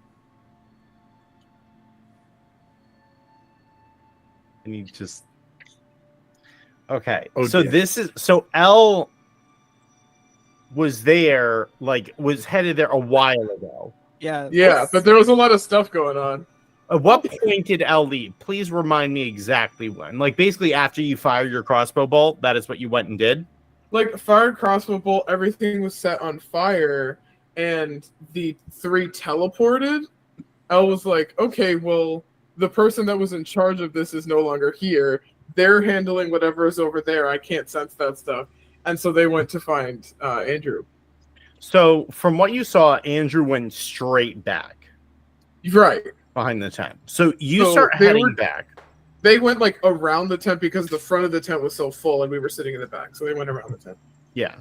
So you head around and you start walking. And you are walking through woods for a while. And you get to a small clearing. As you get there, you hear a click of a hammer cocking. And a very gruff voice that just says, and why are you following us?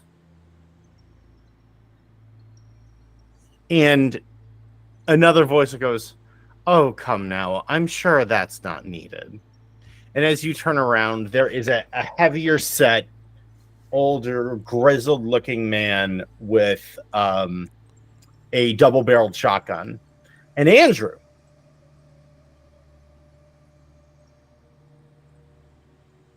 Can I help you? I think I'm supposed to be helping you.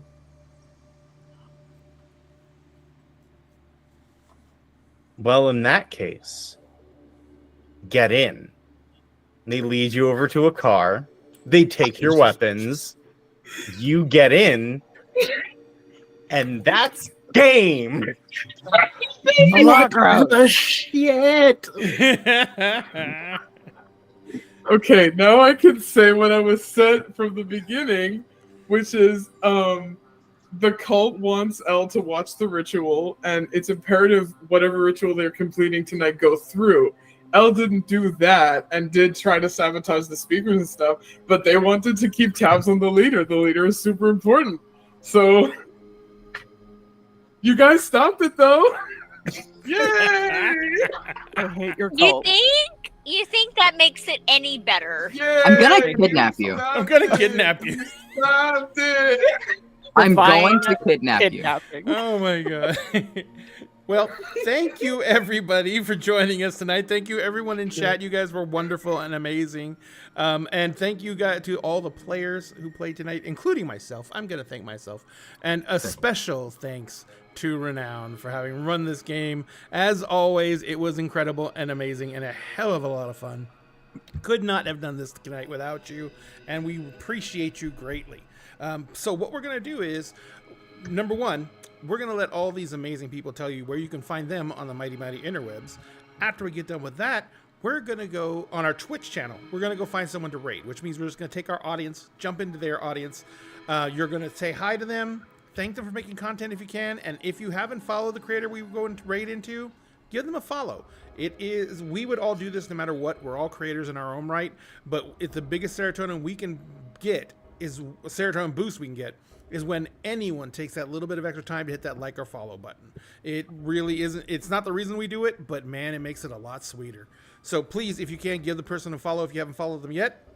If you follow us on our other social medias and you're watching this on our other social medias, please have a very good night.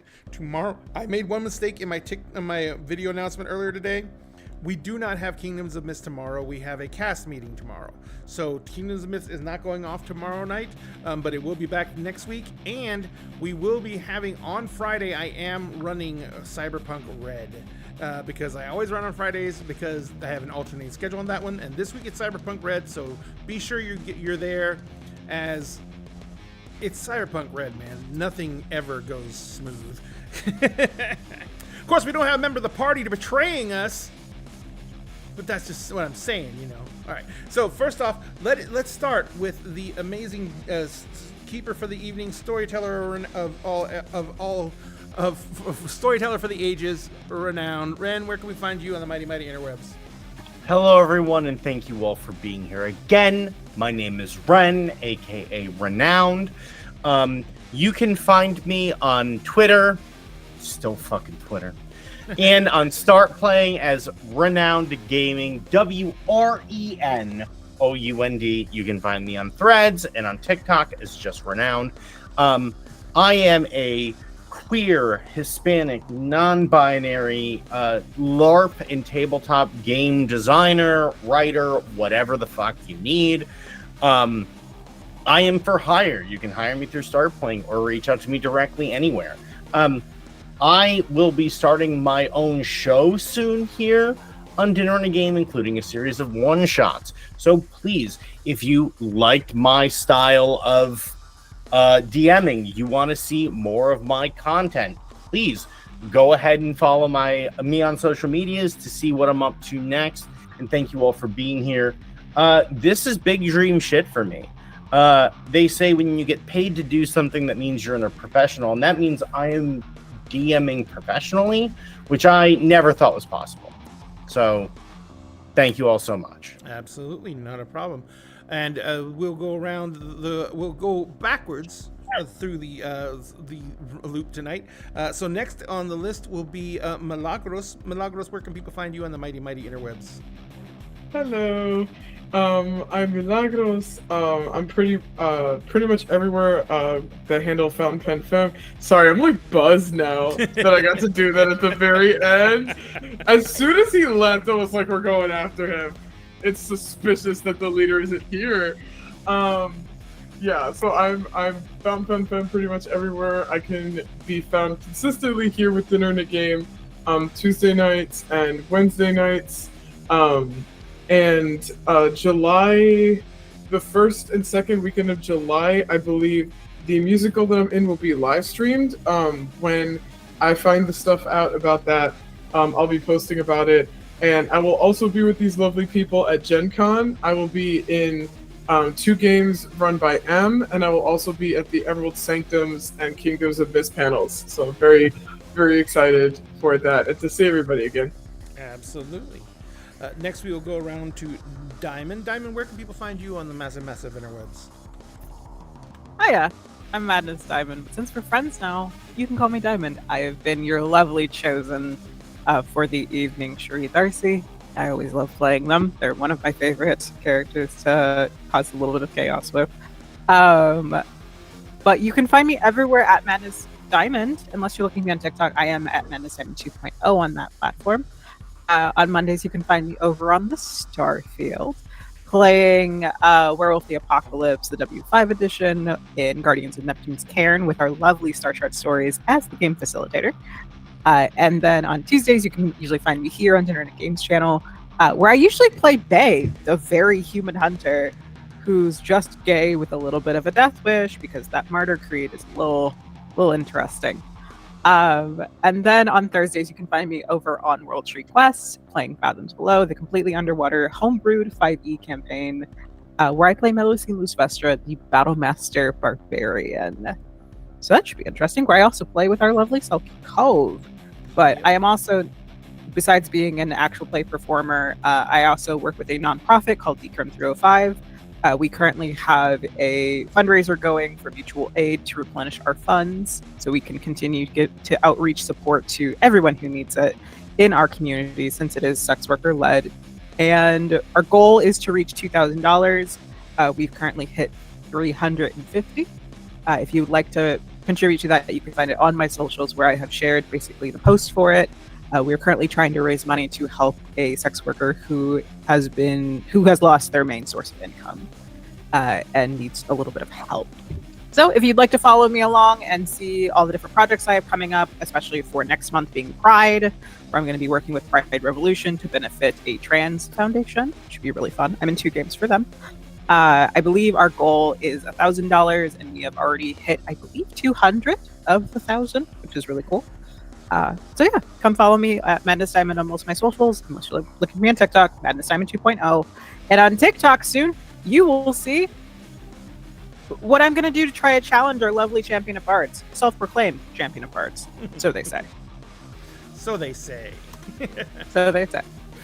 And next we'll go to Selkie Cove. Cove, where can people find you on the massive interwebs? Hello.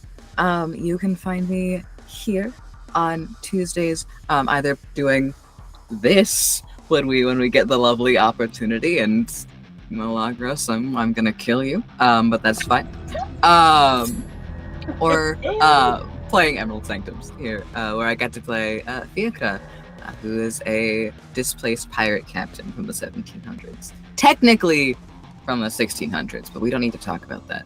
And then sometimes, once in a blue moon, once a month, or sometimes none's a month, depending on how things go, you can find me here on Wednesdays, where I get to play Calyx. Calyx is my great character. Calyx has died so much and is really looking forward to dying again. And then you can find me every Thursday with the wonderful Madness Diamond over on World Tree Quests, playing Fathoms Below, where I play Echo. Echo is a little, I'd say freak of nature, but is a freak of experimentation. So, God, they're a little weirdo. They're a little freak. I love them. And then you can find me every other Friday here on Dinner and a Game, and that includes this week, playing in Cyberpunk Red, where I play Jester. and Jester is kind of homicidal. Kind of tried to kill one of the party members last session, but it's fine. We got a face reveal of Jester last so there's that. And then you can find me every Saturday on my Twitch channel, Selfieco, playing Vampire the Masquerade Endless Nights, where I play Amaret Fane, a gender-fluid Toreador, who is doing their goddamn best. They are losing everyone close to them, and they are doing their best. Excellent. Thank you very much, Gove. Next, we go around to Sphinx Akasha. Sphinx, where can people find you on the mighty interwebs? Hello, everyone. I am Sphinx Akasha, as aforementioned. Yes, I am the self-proclaimed champion of bards, the storyteller for all seasons, keeper of the Eye of the Wayfinder, and the creator and proprietor of the Everbright Archive. And we'll get to that in a second. But you can find me every Tuesday and Wednesdays right here with Dinner in a Game, where we play Emerald Sanctums, where I play Emerus, who is the party's Order of Hermes mage and the reincarnation of Merlin. Who's questing for Excalibur. It's a fun time while the world is trying to fall down around him and his friends. It's crazy. Wednesdays for Kingdom of Mist, where I play Valestein O'Call, the triple-souled Kalishtar bard / Shadow Soul sorcerer.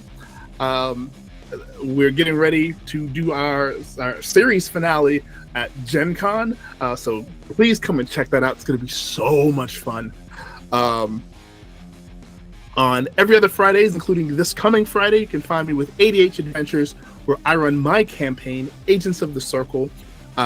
It is our 5th and final season of the show. We are 4 episodes away from our series finale. The party is about to go up against one of our party members' mother, who happens to be the queen of pirates in our world. So come and check that out. It's a boss battle to remember. It's going to be one of 3 straight boss battles as we inch towards, we're now like running at full sprint to the end of our story. So come and check that out. If you check out the end of Agents of the Circle, episode 100. No, I did not do that on purpose. It's just the way the math happened to work. You will find out what Diamond has been talking about as far as this challenge that has been set out to me. Both Diamond and Cove have and among others have challenged me, and so it's a project. It's a fun little project that I like to call the Everbright Archive. It is going to be a TTRPG actual play podcast, anthology podcast, the likes of which you've never heard, for 2 reasons. One is that I am writing all the music. All of the music that you're going to hear is going to be originally composed and performed by your boy. And also, when I say anthology, it means that everyone at the table is going to have a turn at telling a story. It's going to be a totally original story in a totally original setting with a different TTRPG system that's not D&D or Pathfinder. We'll be giving out more information about that as we get closer and closer to our release for that, and give you more information about actually when we're going to start releasing episodes. So stay tuned for that. On Saturdays, we switch back and forth with ADH Adventures between Heroes Arc and Unlicensed Magic War Crimes. This week is a Heroes Arc week, and I will be playing Raziel, the Asimar Necromancer and King in Absentia of the nation of Ukandish. Think Wakanda, but instead of worshipping panthers, they worship dragons. It's a fun time. And then on Sundays, catch me playing The Tale That Never Was, also with ADH Adventures. It's a weird time travel dimension hopping game where I play Io, who is my answer to the question, what if you take Howl from Howl's Moving Castle, turn him into a Kalishtar, and make Calcifer his quarry? You get an aberrant mind sorcerer with eldritch psionic abilities, and it's a fun time, and you get a ridiculous villain like the many-faced one, who is terrifying and horrifying, and boy oh boy, you want to watch that. And that's where you can find me. It's a good time. Thanks for playing, and come walk the storied path with us. Absolutely. And finally, we have Starshard Stories. Where can people find you on the mighty interwebs? Hi, I'm Starshard Stories, or Starshard Story on most corners of the internet, because social media cannot decide what my username should be. It's a problem. On Mondays, you can find me on the Starfield at 8 p.m. Eastern Standard Time, running Werewolf the Apocalypse, the Guardians of Neptune's Cairn. On Tuesdays, you can usually find me here, playing Countess Rosaline, who is has a laundry list of things that she needs to get done, and it just keeps adding on. It's laundry. Yes. A literal laundry list. Excellent. I'm not done yet. I know. On Fridays, as of right now, we are not streaming anything on the Starfield, but it'll be next week. Will be the first episode of my spouse's campaign. It will be Monster of the Week. It is called Primeval Haunts. I can kind of spoil what I'm playing. I am playing the Divine in this one. We have our gonna session. betray your party too? No. Nope. You can also find me on Dicey Tables podcast for the first season, which we're wrapping up the first season soon, where I play Vanya Skylark, a high elf storm herald barbarian, who is now an exiled noble, which is kind of sad. However, I will be the storyteller for season 2, which I'll be running Vampire the Masquerade, The Three Gardens, Act 1, known as Suffering. And you can find me in Gen Con at 10 a.m. Thursday morning, running Vampire the Masquerade one-shot live called We Were Just Taking a Walk. And then on Sunday morning at 9 a.m., I am running Werewolf the Apocalypse with a session called The Search for a Friend, which is going to be a lot of Umbra traveling, so it's going to be a lot of fun. And that is it. Excellent. And of course, you can find all of Dinner and a Game's links in our link tree, which is in chat right now, along with the links for all these other creators' amazing works. Please go give them a follow, like I said earlier. Also, if you want to help Dinner and a Game in any way, shape, or form, we would love it if you gave us a like or follow on any of our social medias. We would also love it if you can give us a subscription on something you can. Every single dime the Dinner and a Game brings in goes directly into paying our content creators, and that means that we can make more content for you. We're trying to get to the point where we can bring on more people to run, so I can actually take more time off from running, because it's, we all have jobs and lives around that, and if we divide it up a little bit more, it helps out with creating content that is great for you guys and getting a schedule that's more livable for all of us. All that being said, make sure that you do what you can to support any creator you try and follow, and if you can, look for their merch links like one we have right now in our chat, because you can get some great stuff. Like, this is one of my favorite shirts. This is the one I was telling Ren he needed to get, because it says, "The only thing that can quench my thirst is the tears of my players cry for me." It is one of my favorite shirts that we've made, and I love it very dearly, and Ren needs one, and Diamond, of course, has the coffee mug, because they're going to run die, and they're going to make people cry. But all that being said, do not forget that if Dinner and a Game, we always save you a seat at the table. We want you to make sure that you are always safe. You take care of yourselves as best you can. You need to have all your spell slots available in order to be able to do what you want to do, and that includes watching our shows. So do what you can to protect yourself, social distance where you can, wear a mask when you can, and do anything you can to make sure that you're available to watch as much of our content as you would like to, and we hope that's all of it. So like I said, we're going to go ahead and raid out on Twitch and all the other social medias. We're going to wish you a good night, and we hope everyone had a great time. We know we did. We hope you all enjoyed it, and we will see you on Friday for Cyberpunk Red. Hopefully everyone has a great time then too, and we'll see you all later. Bye.